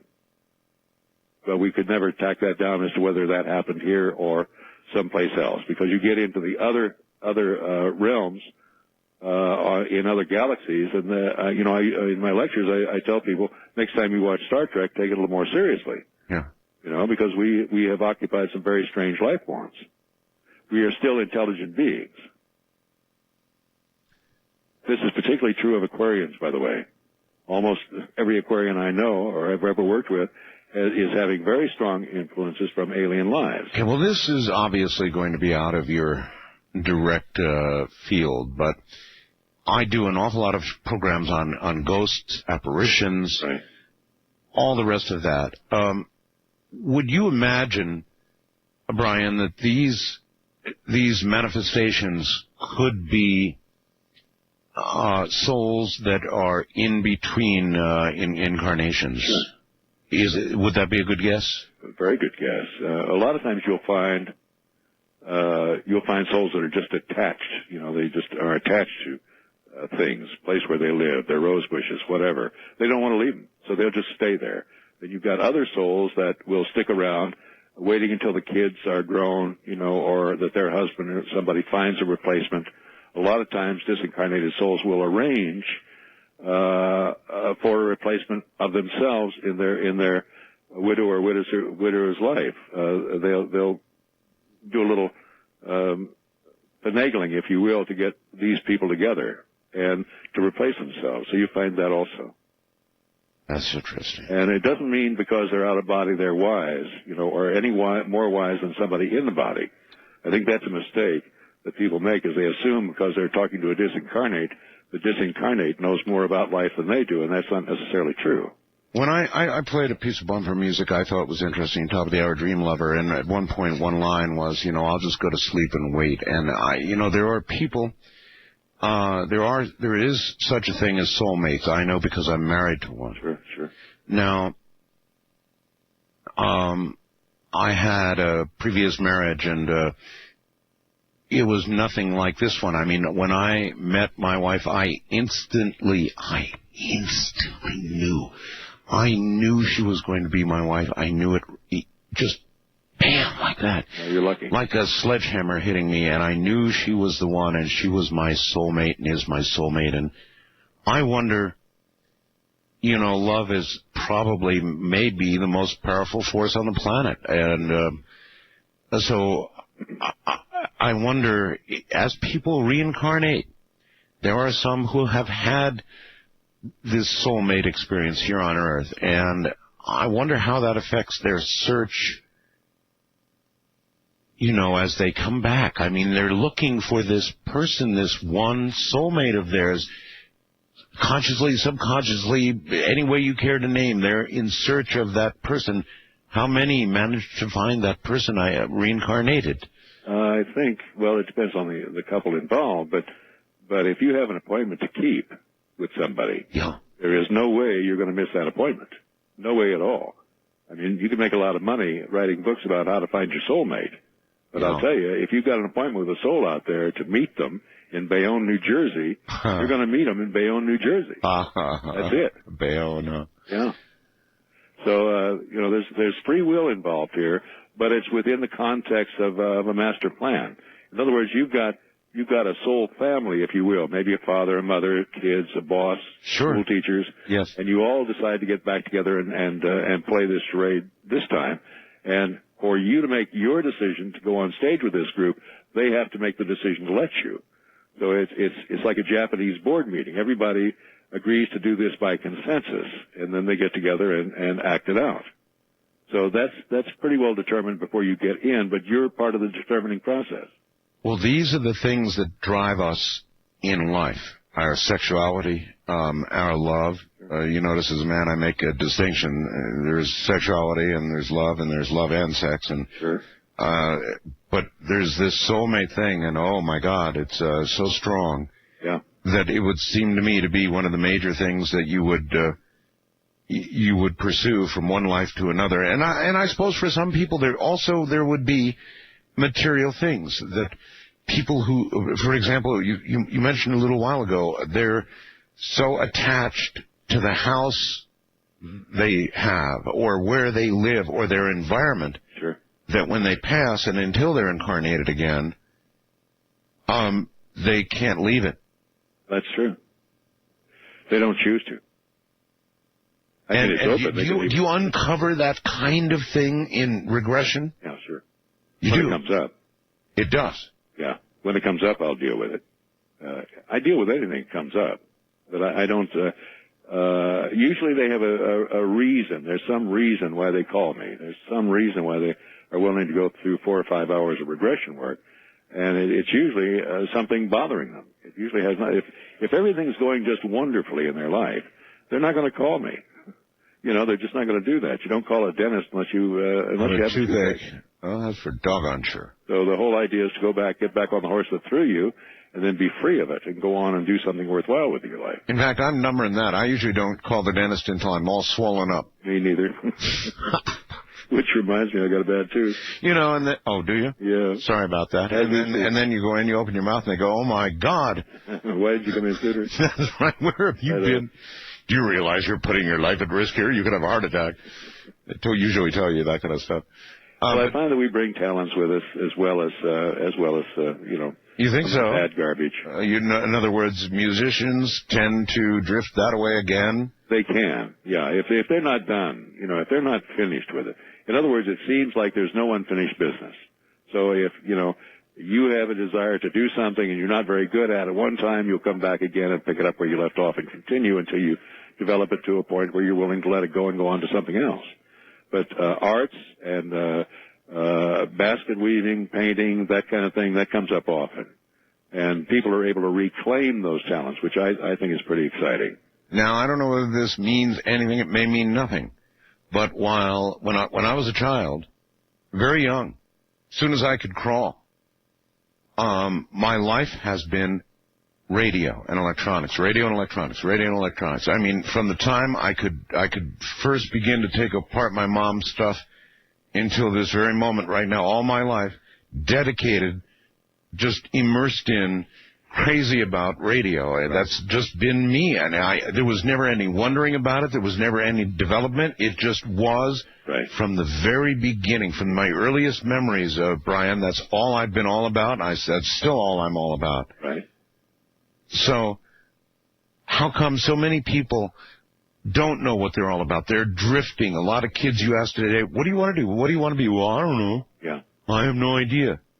I just don't know what I want to be. And these are kids in college. Well, in this country, you have some choices. In many countries, you don't. So if your father was a blacksmith, you're going to be a blacksmith just like your grandfather and your father. And, you just follow in lockstep. And yet some people are locked in from, the moment they get the slap on the fanny. Yeah. And those are very fortunate people. All right. I was looking for MySpace because I believe that all of us have something to do here. Okay, Brian, hold on. We're at the bottom of the hour. We'll be right back. Subject is Reincarnation with Brian Jamieson. That's a book you might want to get, really. We've got a link on our website, Amazon.com, I'm sure, and all the usual places. Really, really, really a good book and a good interview. The Secret for Past Lives, Search for Past Lives, how about that? Brian Jamieson, and he'll be right back. Listen, on my website right now, a video that was sent to me earlier today, an STS-48 video that's absolutely intriguing, particularly in view of the earlier video we had, 2 days ago, of a shuttle close encounter. You might want to take a good look at this as of yet unseen STS-48 video. There's all kinds of things popping up on the website. That's artbell.com right now. All right, once again, here is Brian Jamieson. Brian, in this, and I'm going to ask you about the process of regression that you use without hypnosis, because I'm really curious about that in a moment. But first, in the process of going back and taking people back, however you do it, with or without hypnosis, right. Is there any danger? Is there any negative to doing it for the person? Are there any dangers? Yeah, there certainly are. There can be. Like what? This happens a lot. Thank God it hasn't happened with me, but it does happen, where somebody will regress somebody into a past lifetime, and they'll regress them into an experience that could have been very emotionally traumatic, and so the person is very upset. All the emotions are alive and well, the fear, the hatred, or whatever, and the facilitator can't handle it. And so the facilitator says, on the count of 3, you're out of there, right? And you'll wake up and you'll feel just wonderful. Wrong. That's like downloading a virus into your hard drive. Yeah. But you brought it from the archives file into the active file. That's And so it's very important that the individual go ahead. I believe they have to go through it, but they don't have to drag it out. Okay, well then, isn't this something that the person who does the regressing has to advise the regressee of prior to doing it? Well, if they know about it. Possible danger, in other words? Well, I would think so. I always tell people they sign a release to that effect, that they could tap into some very uncomfortable emotions. But there's a belief among many people that do regressions that all you have to do is put somebody back into a situation and then have them watch themselves getting hanged as a horse thief, see? And then that fear will go away. And I find that's not true. In other words, you go back, you let the rope go around their neck, and you let them get hanged again. Yeah. And then they release the feelings that they were having associated with that experience at the time they're having it.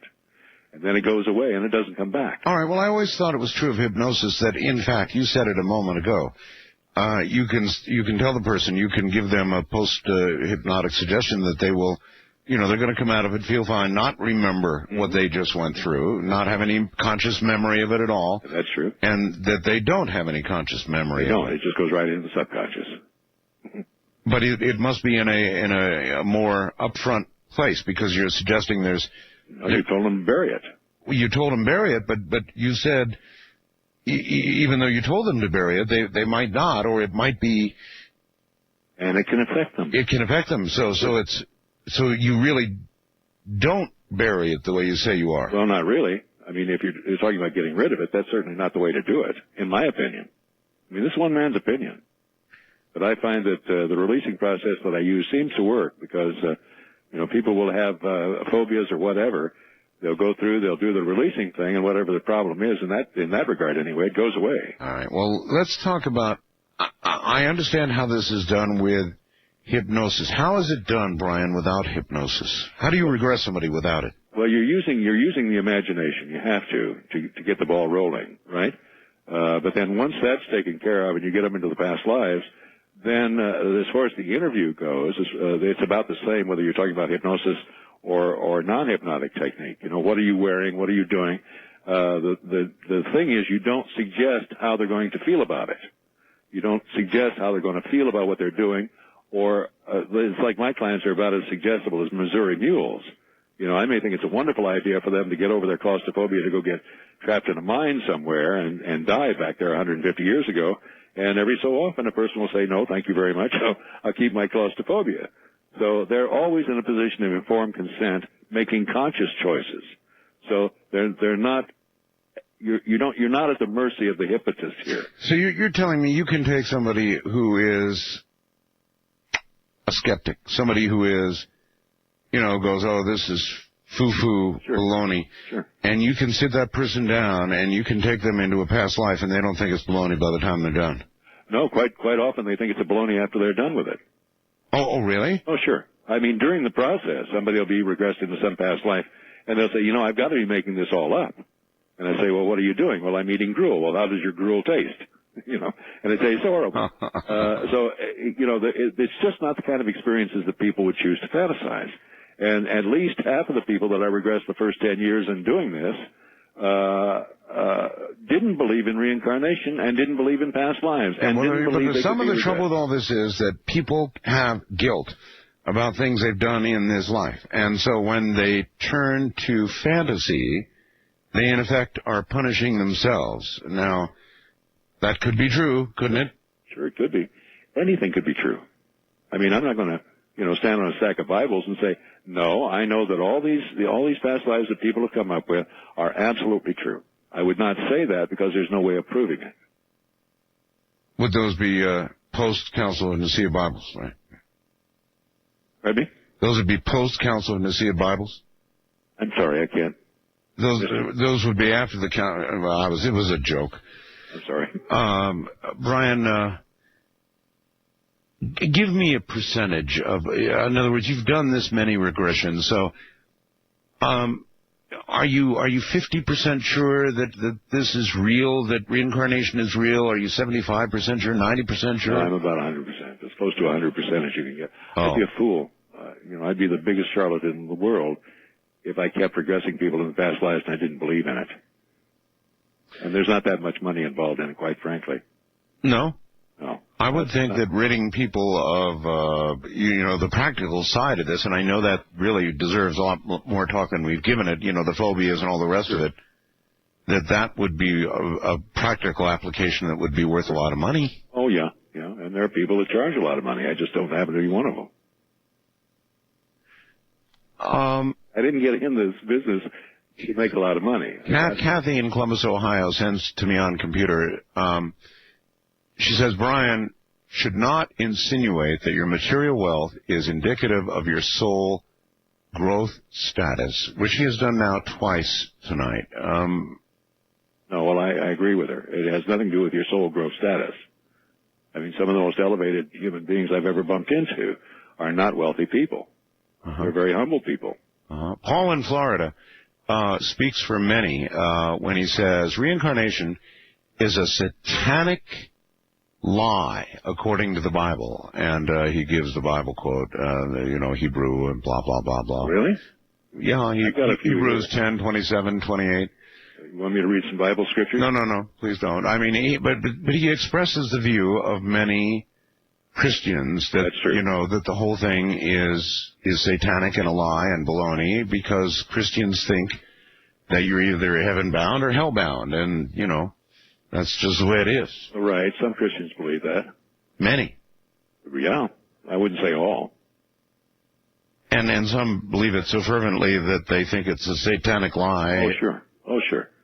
I mean, I've had my lectures picketed with people with bullhorns and signs. There you go. Exactly that. Those are the folks. Oh, yeah. Yes. I know them well. Okay. And all I can say is, maybe they should become better informed.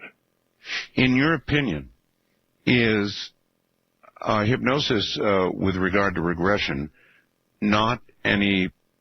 does it not improve the accuracy of the rendition or improve any aspect of it? I mean, you moved away from hypnosis, and you did it very quickly years ago. Why? Because I didn't like the responsibility of making decisions for people. In other words, if you're going to go to the guillotine today, I'd much rather you make that decision than me make it for you. So you're always coming from informed consent, so you're deciding what you're going to get into rather than me deciding. Huh. That's very interesting. Yeah. Whoever wrote from Florida really should go back to his Bible and read a little more thoroughly, because there are definite indications that Jesus believed in reincarnation.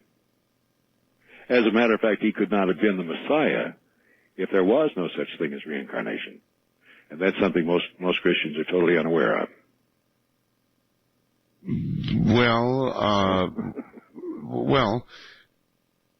But most Christians don't believe or have not been told that they will arise as did Christ, right? That's true. That's true. But that's the whole idea of the resurrection of the dead, for one thing.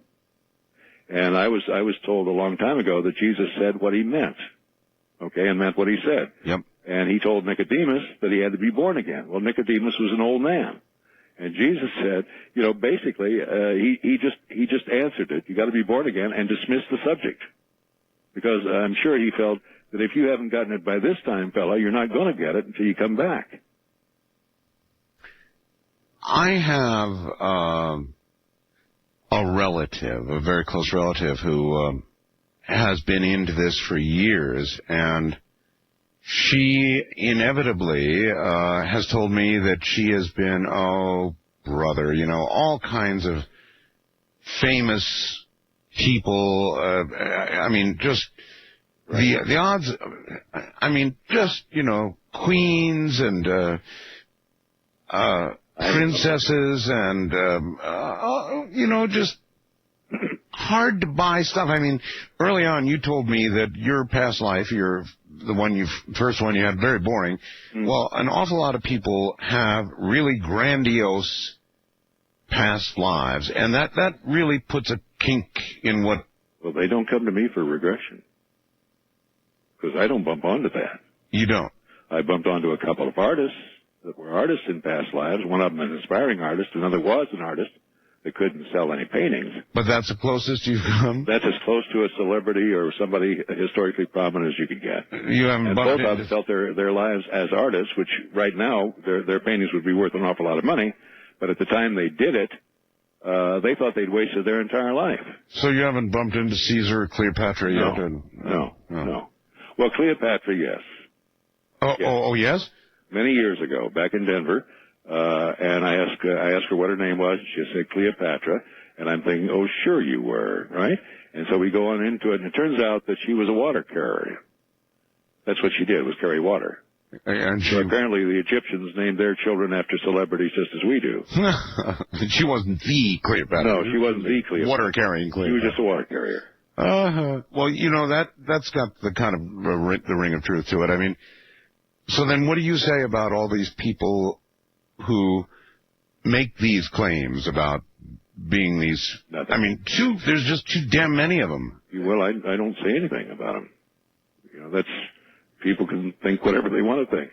I don't attack people on something like that. It's just, if that's what you need to believe, fine, But what are you doing this week? That's pretty much where I'm coming from. By the way, I got you. Do you mind if we go back to the caller from Florida? No, I don't. Just a little bit. He referred to Hebrews, I believe, and I've got it, Hebrews 9:27, okay? And I think this is the one he's talking about. Well, he said 10:27:28. Okay, it says, and so it is appointed unto man once to be born, once to die. Yep, there you are. But after that, the judgment, right? Yes. And the New Testament is very clear that a man is born once, die once, and then be judged. Right. However, there's a little problem in that translation of this scripture from the ancient Greek. Okay, and the word once is hapax, H-A-P-A-X, in original Greek. Okay? And this can be translated as to read also mean more than once or once again. So it depends on what your belief system was when you were translating the word. Huh. So it could mean more than once to be born, more than once to die, and then the judgment. I rest the case. Because I know that scripture has been thrown back at me many times. You were familiar with that? Oh, yeah. Sure. Because that's what they cite to repudiate reincarnation. You know, and then you have the story of the blind man, right, who was blind from birth. And Jesus healed him, you know, made a little spit and mud and put it in his eyes, and he was healed. And one of the apostles, I don't know which one, asked whether this man had sinned or his parents. And Jesus said, neither. It's for the glory of God that he was born this way.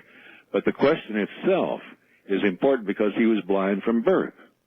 And being blind was considered quite a curse. It was like leprosy. And so why would the apostle ask him where he sinned or who sinned when we're talking about a newborn baby? It doesn't make sense unless there's a pre-existent life. Does that make sense?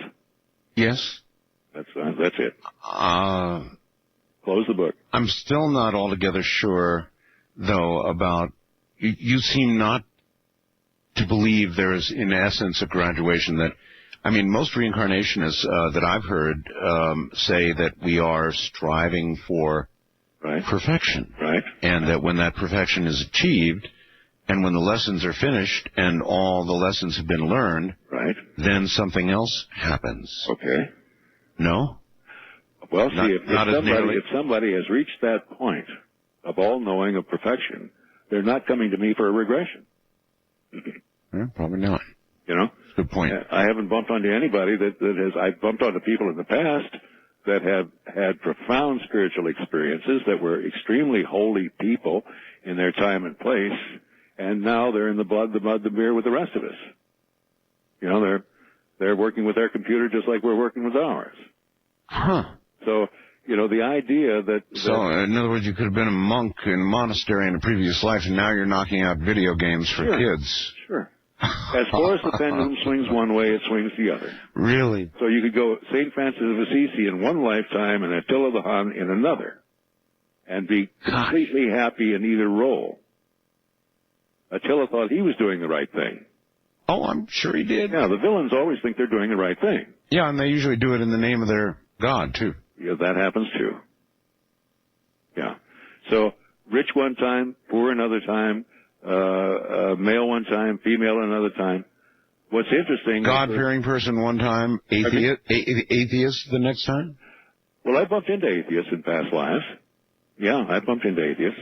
All religions. Have you really? Now, that's interesting. Have you ever taken a relatively religious a person and then found them to be an atheist? Yes. Oh, really? Yeah, or not caring one way or the other. Not caring at all, one way or the other. That's very common. Huh.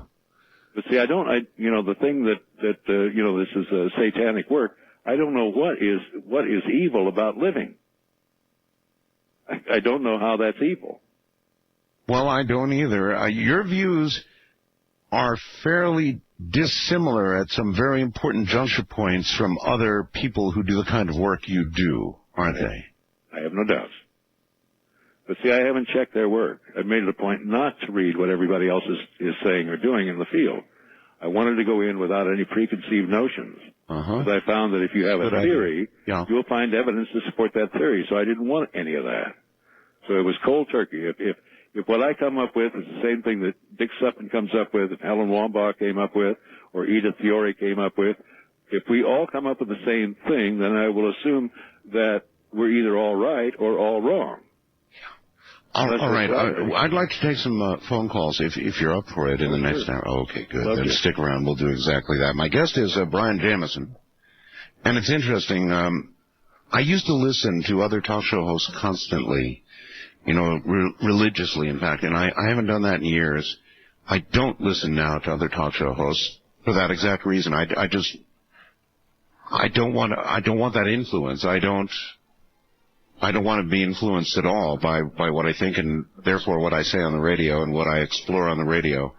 So I stopped doing that some years ago. I'm Art Bell from the High Desert. There are countries where they virtually turn back time. Like you go to a place and it's like time is turned back. There's even parts of our country, I live in one of them, where it's like the hands of time are turned back. And then there are women who seem like they come from the year of the cat. This is one of those songs, you just listen to the words, and I love them. Then there's the sax. Good morning, everybody. We're discussing one life after another, after another, after another with Brian Jamieson, who's got a very nice book called The Search for Past Lives. If you'd like to go take a look at Amazon.com, where they give incredibly good deals. We've got a link on our website right now, artbell.com. Just one of the many good reasons to go to artbell.com this night.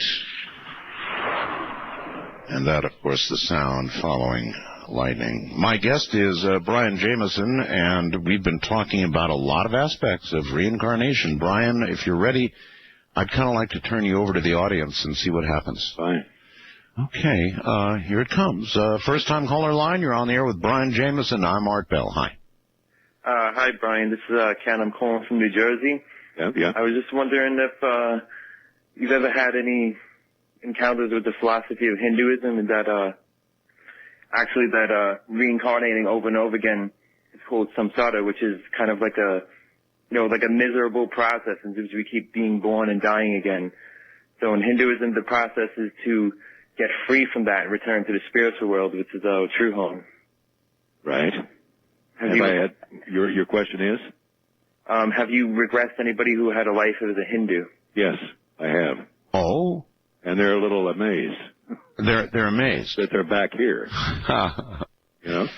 I find the Hindu concept, at least my understanding of it, I haven't seen a lot to back that up. Not in my work, anyway. But yes, I've regressed people that were Hindus in past lives. Well, I've regressed a few people that were Hindus in this lifetime. Well, the Hindus wouldn't be the only ones with a shocked expression on their face, right? There are a lot of Christians. For sure. Yeah. There was one poor woman. I mean, she was about 400 years ago. She was a novitiate. She was in a convent. Yes. And a very humble, very devout young woman. And some of those places were real hellholes, really. They were into malnutrition and everything else. And she snuck a little fragment of bread in her garb and took it back to her room and ate it, and was just overwhelmed with guilt, right? And within a very short period of time, she ended up with what amounted to pneumonia, and ended up dying alone.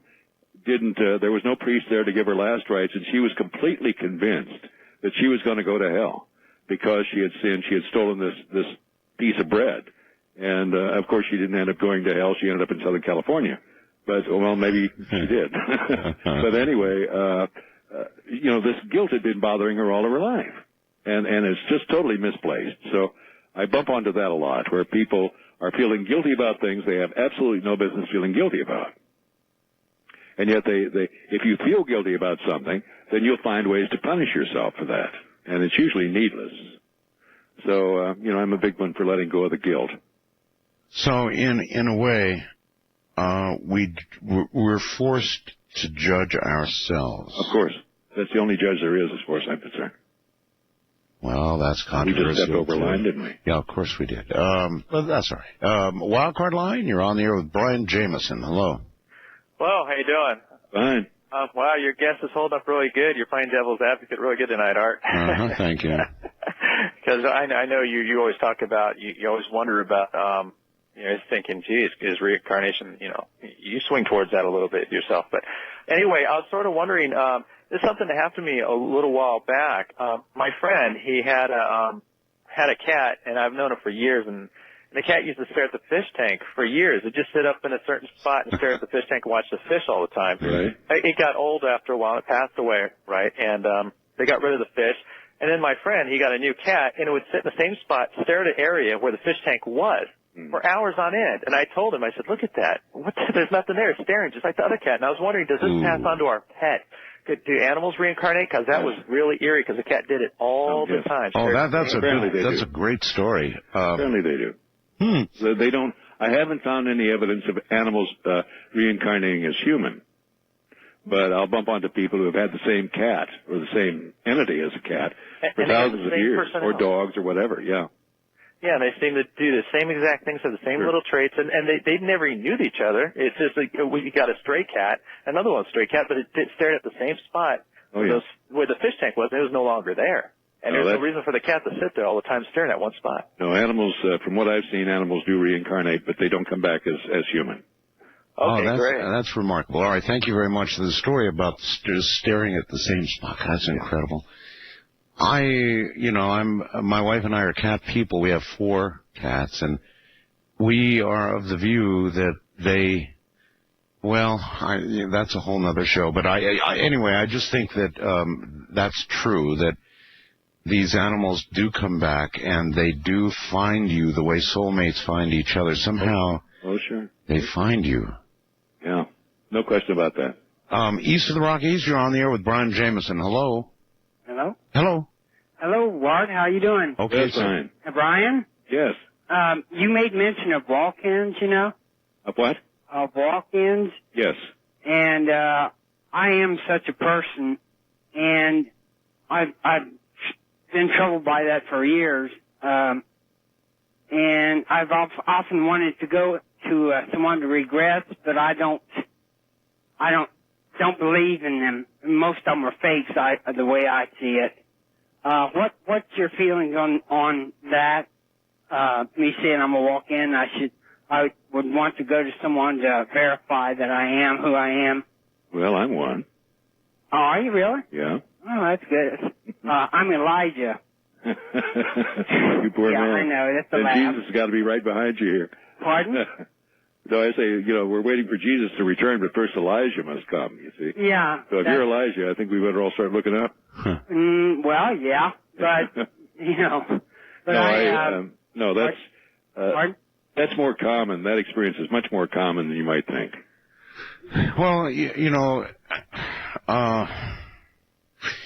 there you are. There's a case of, I'm Elijah. I was Elijah. I'm a walk-in. And there's some kind of line, and I'm not saying that caller was mentally ill, but there are a lot of Caesars, and there are a lot of, there are those who claim. And so how do you know where that line is, Brian? How do you know? I'm as skeptical as anybody. And, if somebody came in here and said he was Jesus Christ, I'd be asking him a lot of questions. I'm very cynical when it comes to people claiming these celebrity lives. So, because, I'm in a gray area anyway. I'm right out on the edge. Oh, yes. And I don't need to be taken in by somebody's foolishness. Excuse me, I had to clear my throat. That's good. That's all right. Yeah, I don't know how you decide, when you're listening to pure BS and when you're listening to the real thing. Well, I look at the after effects, and the emotions that come up here are just, if these people are faking it, they're in the wrong business. They should all be making movies, because they, just an emotion will come up out of nowhere that they've never experienced before, whether it's love or whatever. And one thing, and this is a pretty common problem in this country, where children are almost treated like a piece of furniture, and there's very little bonding because the mother has to go back to work. And so you've got kids coming up now that are in their 20s and 30s and 40s, and there was no bonding. There was no bonding. And so they're just a candidate for a codependent relationship because they're looking for somebody to love them, to accept them, to treat them in a bonding way, and so they can have that sense of belonging. And what we've done, what I found out is possible to do, is to go back into a past life where they were bonded, where they were loved, and it's usually some third world country that we end up going to, where the child is with the mother for the first 3 years of its life, and she's stroking it and talking to it all the time and loving it, and wants the child, and get into that bonding feeling, and then transpose that from the past into the present. So it's like doing a component swap on your computer. So just skip over whatever was lacking in this lifetime and bring those feelings of love and tenderness into the present. Your view of reincarnation is so interesting. I mean, you're saying, in essence, you could have been Hitler in one lifetime and the Pope in the next. Sure. As unlikely as that combination would be. I don't know. That's the extreme, but that's sort of what you're saying. That's right. And that would seem such a nonsensical, at least from our perspective, a nonsensical, endless loop of contrary existences. Well, that's what I've been looking for 33 years, is some consistent patterns, and there are a few, but there's just as much mystery there as there was 32 years ago. I mean, for every answer I get, there are 10 more questions. Huh. So it's a well, I appreciate your honesty. West of the Rockies, you're on the air with Brian Jamieson. Hello? Hello there? Oh, that darn sticky button. West of the Rockies, now you're on the air. Hello. Hi, gentlemen. How are you? Okay, where are you, sir? I'm in Alturas, California. Okay. I have a couple of questions. One, if we do reincarnate, why do we not, or I haven't heard this anyway tonight, why do we not bring the wisdom and experience from past lives into the life that we're living now? I mean, basic human nature is that you try and improve yourself, you learn from your mistakes, not to make them again, and yet if we are reincarnated and have problems in the past, why do we have problems now? Yeah.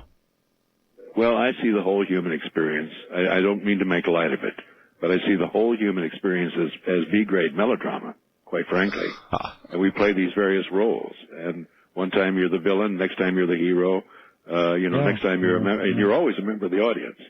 So you get into these little charades that we go through, and we have to take them seriously. Otherwise why would we keep doing it? And I find that emotion seems to be one of the big things here, is we get into emotion here, whereas we don't do it quite the same way elsewhere. And so when you talk about past life wisdom, how many wise people do you know of in body right now? I mean, the human race has not necessarily been known for its wisdom. So if you were never wise, you didn't have much to bring with you. Your views are really interesting. I mean, it would be nice if we could learn from our mistakes. Some people seem to be unable to do that. Well, even most.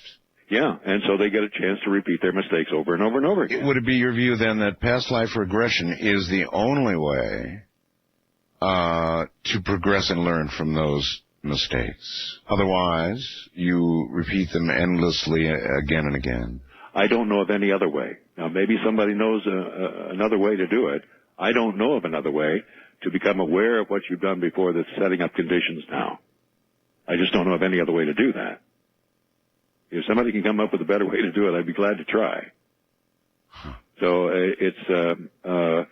and people are shocked. I mean, they get into these past lives where they are playing roles of people that they would detest being now, people they would avoid being now. And they find that there they were, exactly like that person they detest now. And so they learn a little bit. They learn, to be a little kinder and gentler with themselves instead of condemning everything. So there is something gained, I suppose, through that process. But does that make the person wise? I don't know. Yeah, I don't know either. I don't find that we're learning an awful lot.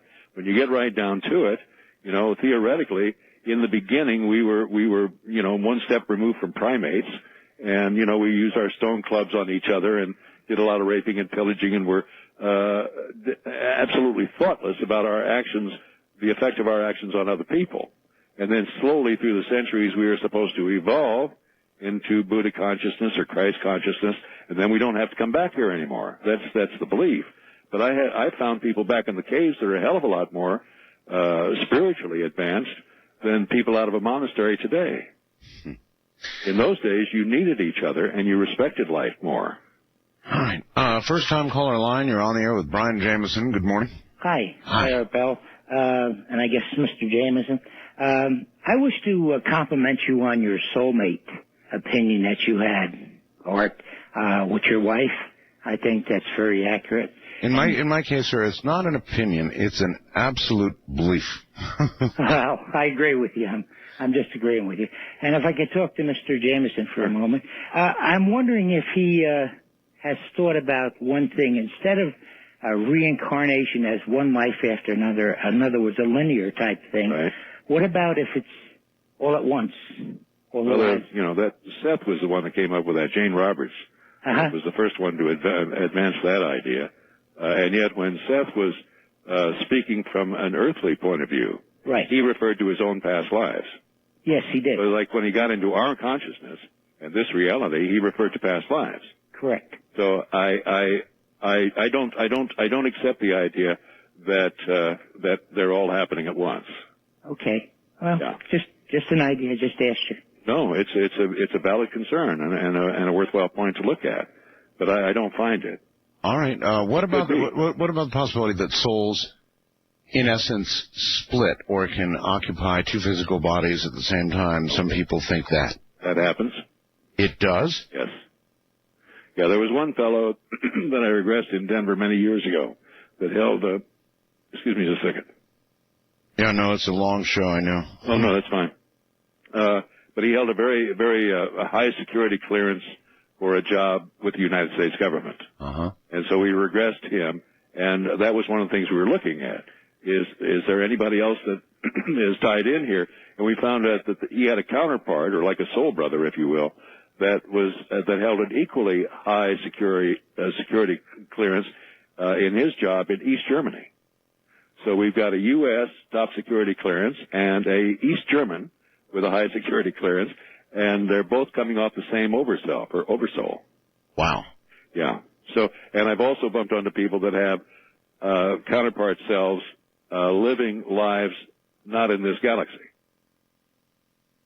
So there are some people that just they are one of many manifestations of one soul. That's remarkable, and it answers so many questions if it's true. All right, hold tight. We'll be right back. Brian Jamieson is my guest. His book is The Search for Past Lives. There are many. Once again, Brian Jamieson, his book, The Search for Past Lives. If you want to know more about it, go to my website, arpel.com, tonight's guest, and you'll find all the material right there and point you toward Amazon.com, where you can do a lot of reading about all of this. Brian, I want to understand this walk-in thing just maybe a little bit better. If I think I heard you, but did you say that this means that you just virtually instantly reincarnate? You die and then you pick a new... Well, this one woman that I referred to did, but in my case it was, and it's pretty common. There was a severe trauma. And the soul that was in here before, had done whatever it was going to do and was going to leave. And there was an agreement made at soul level between the soul that I am now and the soul that used to be in this body, where it was a good body, why waste it? And so we just switched it. It was like changing drivers on a trip. So I inherited all the garbage incurred in this lifetime by this particular entity. So all of that, it was like buying somebody's used computer, you know. So the question was then to go in and debug it, clean it up, and so you could use it again. So that's basically what happens. Actually, best in that case just to format the drive, Brian. Probably so. Listen, I would think that one of the main things that would be freshest in any prior life would, and certainly a death. There were, what is it, the birth and death and marriage and children, and there are certain real high point spikes in a person's life, and the last big spike would have been their death, and so that would be probably right up front when you begin to explore a person's past life. I mean, you're starting with when it ended, aren't you? No. What I found is that no, I just jump over that. We go before the death. And quite frankly, the death is usually not the big deal. About 80% of the people I've worked with, their death was caused by just being worn out. They were ready to go. They were tired. They'd done whatever they came in to do, and they were out of here. There was no longer a reason for them to stay in the body. And so death is not necessarily a big traumatic event. There are those cases where it is. I mean, getting beheaded is not, that's going to leave an impression on you. But we don't pick it up at that point. You go back before the trauma and then come into it from the other side. Before all the defenses were there and all that, and deal with it at that level. But that trauma could still be the source of a lot of trouble in the present life, yes? Yeah, sure. No. All right, here we go again. First-time caller line. You're on the air with Brian Jamieson. Good morning. Good morning. It's a wonderful show you have tonight. I have been a believer of reincarnation since I was 10 years old, and I'm now over 70. I wondered if you and your guest have ever read the book by Taylor Caldwell called In Search of a Soul. Oh, yes. And I haven't. A wonderful book. And in it, she mentions that at a stillborn birth, that there was no soul to come into the child at that time, and that could explain a lot of it. Yeah. And I've been regressed, and believe it or not, was married to my husband that I have now in the previous life. And our pattern of life falls through with what we did. That surely doesn't surprise me, Brian. Nor me. Bill in Defiance, Ohio, fast blessed me the following question. Could you please ask Brian why so many people commit suicide or want to if they, in effect, choose this life? Well, that's one more experience. And what I find with reincarnation is we learn what not to do by doing it. It's a process of elimination. So when you find out that, in a past life you committed suicide and here you are, that would kind of discourage somebody from committing suicide. But here again, it's an experience. It's like any other experience. And I've never bumped onto anyone who committed suicide that was happy about their choice after they made it. That's interesting. Because invariably the circumstances were not what they thought they were. Like one lady committed suicide because it was over in the Middle East many, many hundreds of years ago, and she was a beautiful woman, and there were certain enemies attacking their camp, and rather than be ravished by the enemies, she decided to kill herself, which she did. And then once she's out of the body, then it turns out her people won, and she was in no danger at all.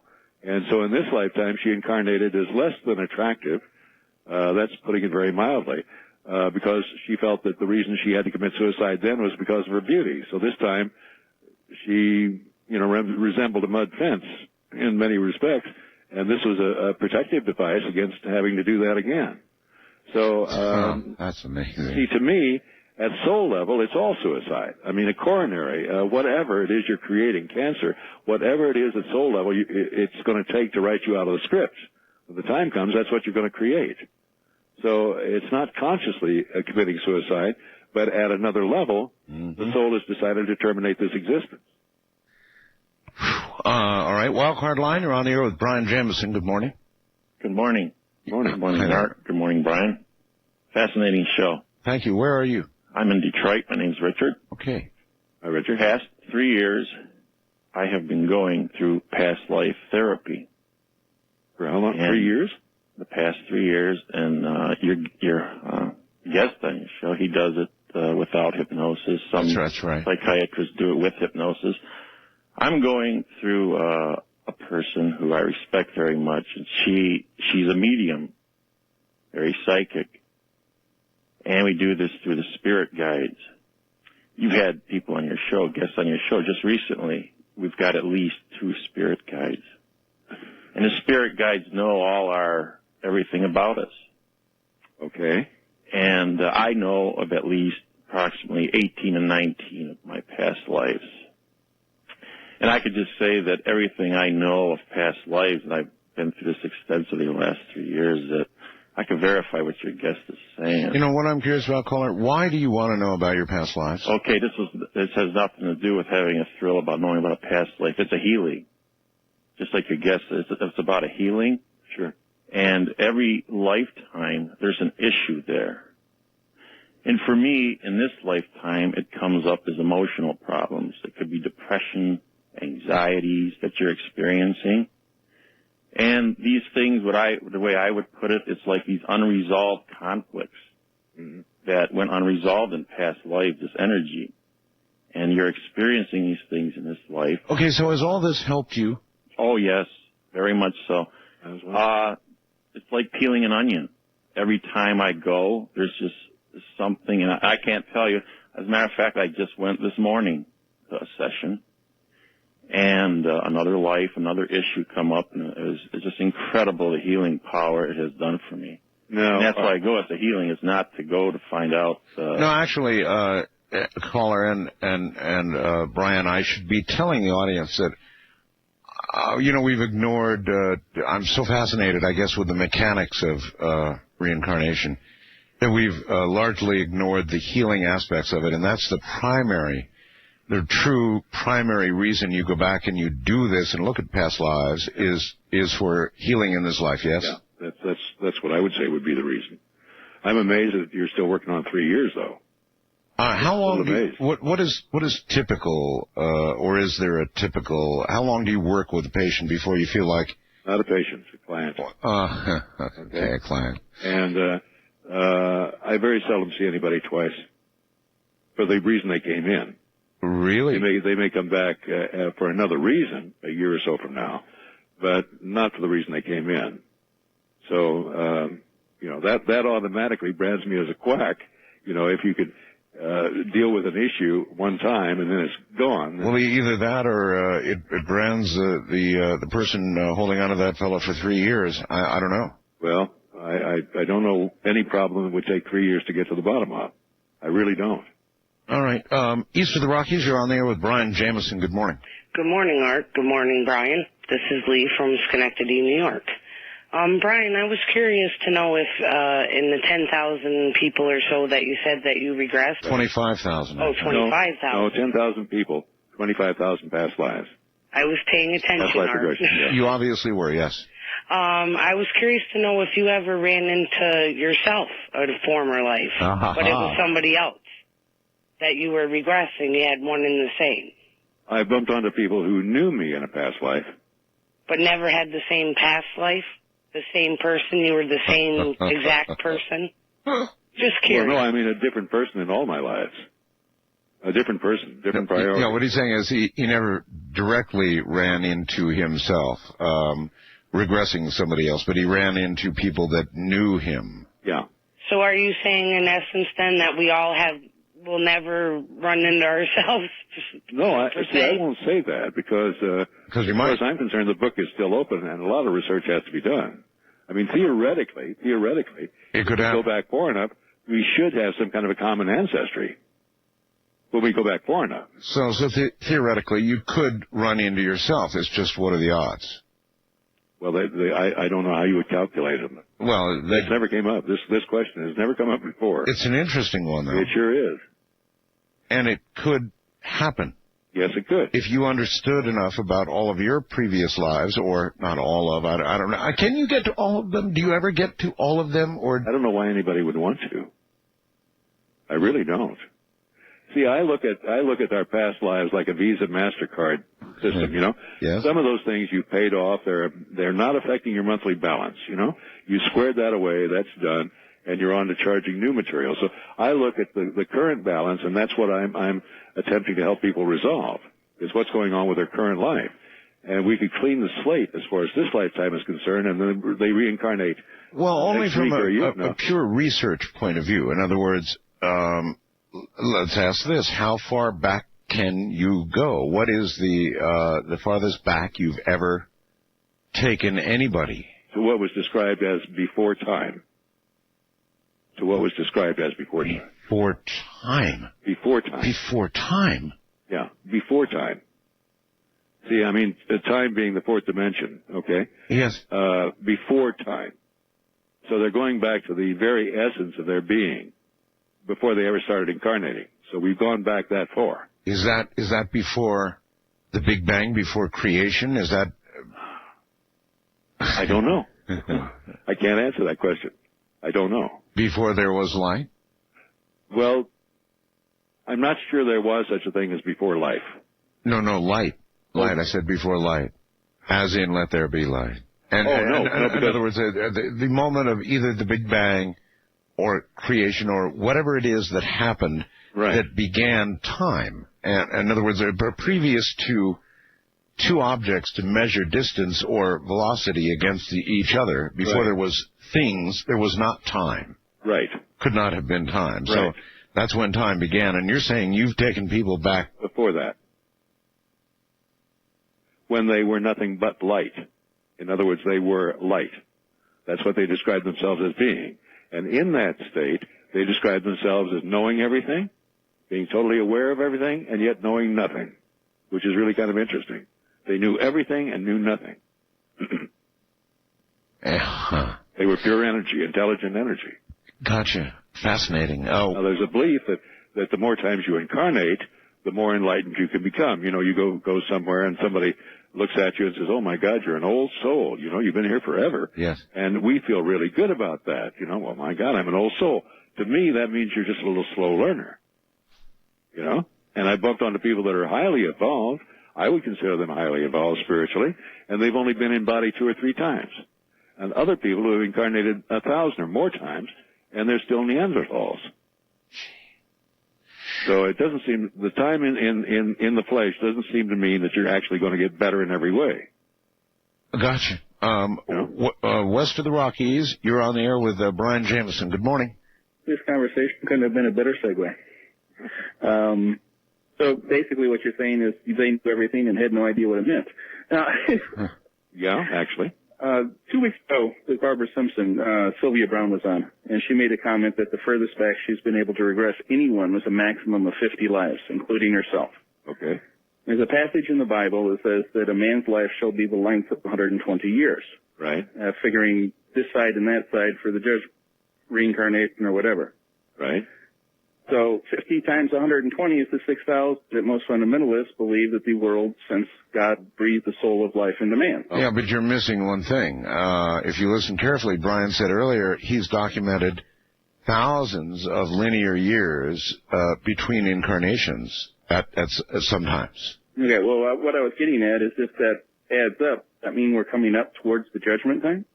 And have you found anything along the line that might lead you to that? It's time to get out of the pool, they're closing shop? No, not really. Not really.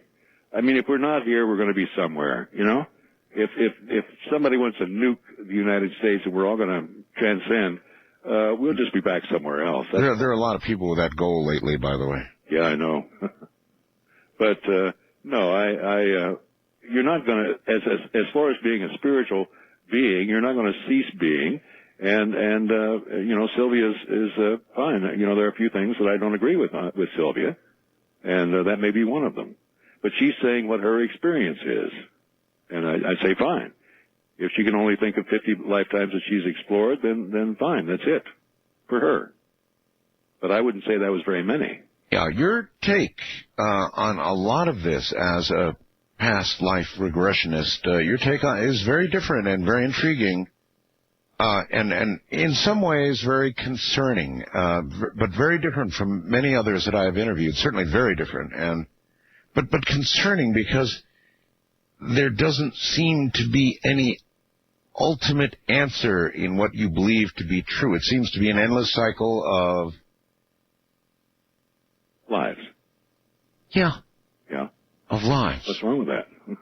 Well, I'm not sure there's anything wrong. If you're enjoying it, if you're doing what you're meant to be doing, you're going to enjoy being here. You wouldn't want to be anywhere else. So I think that's good.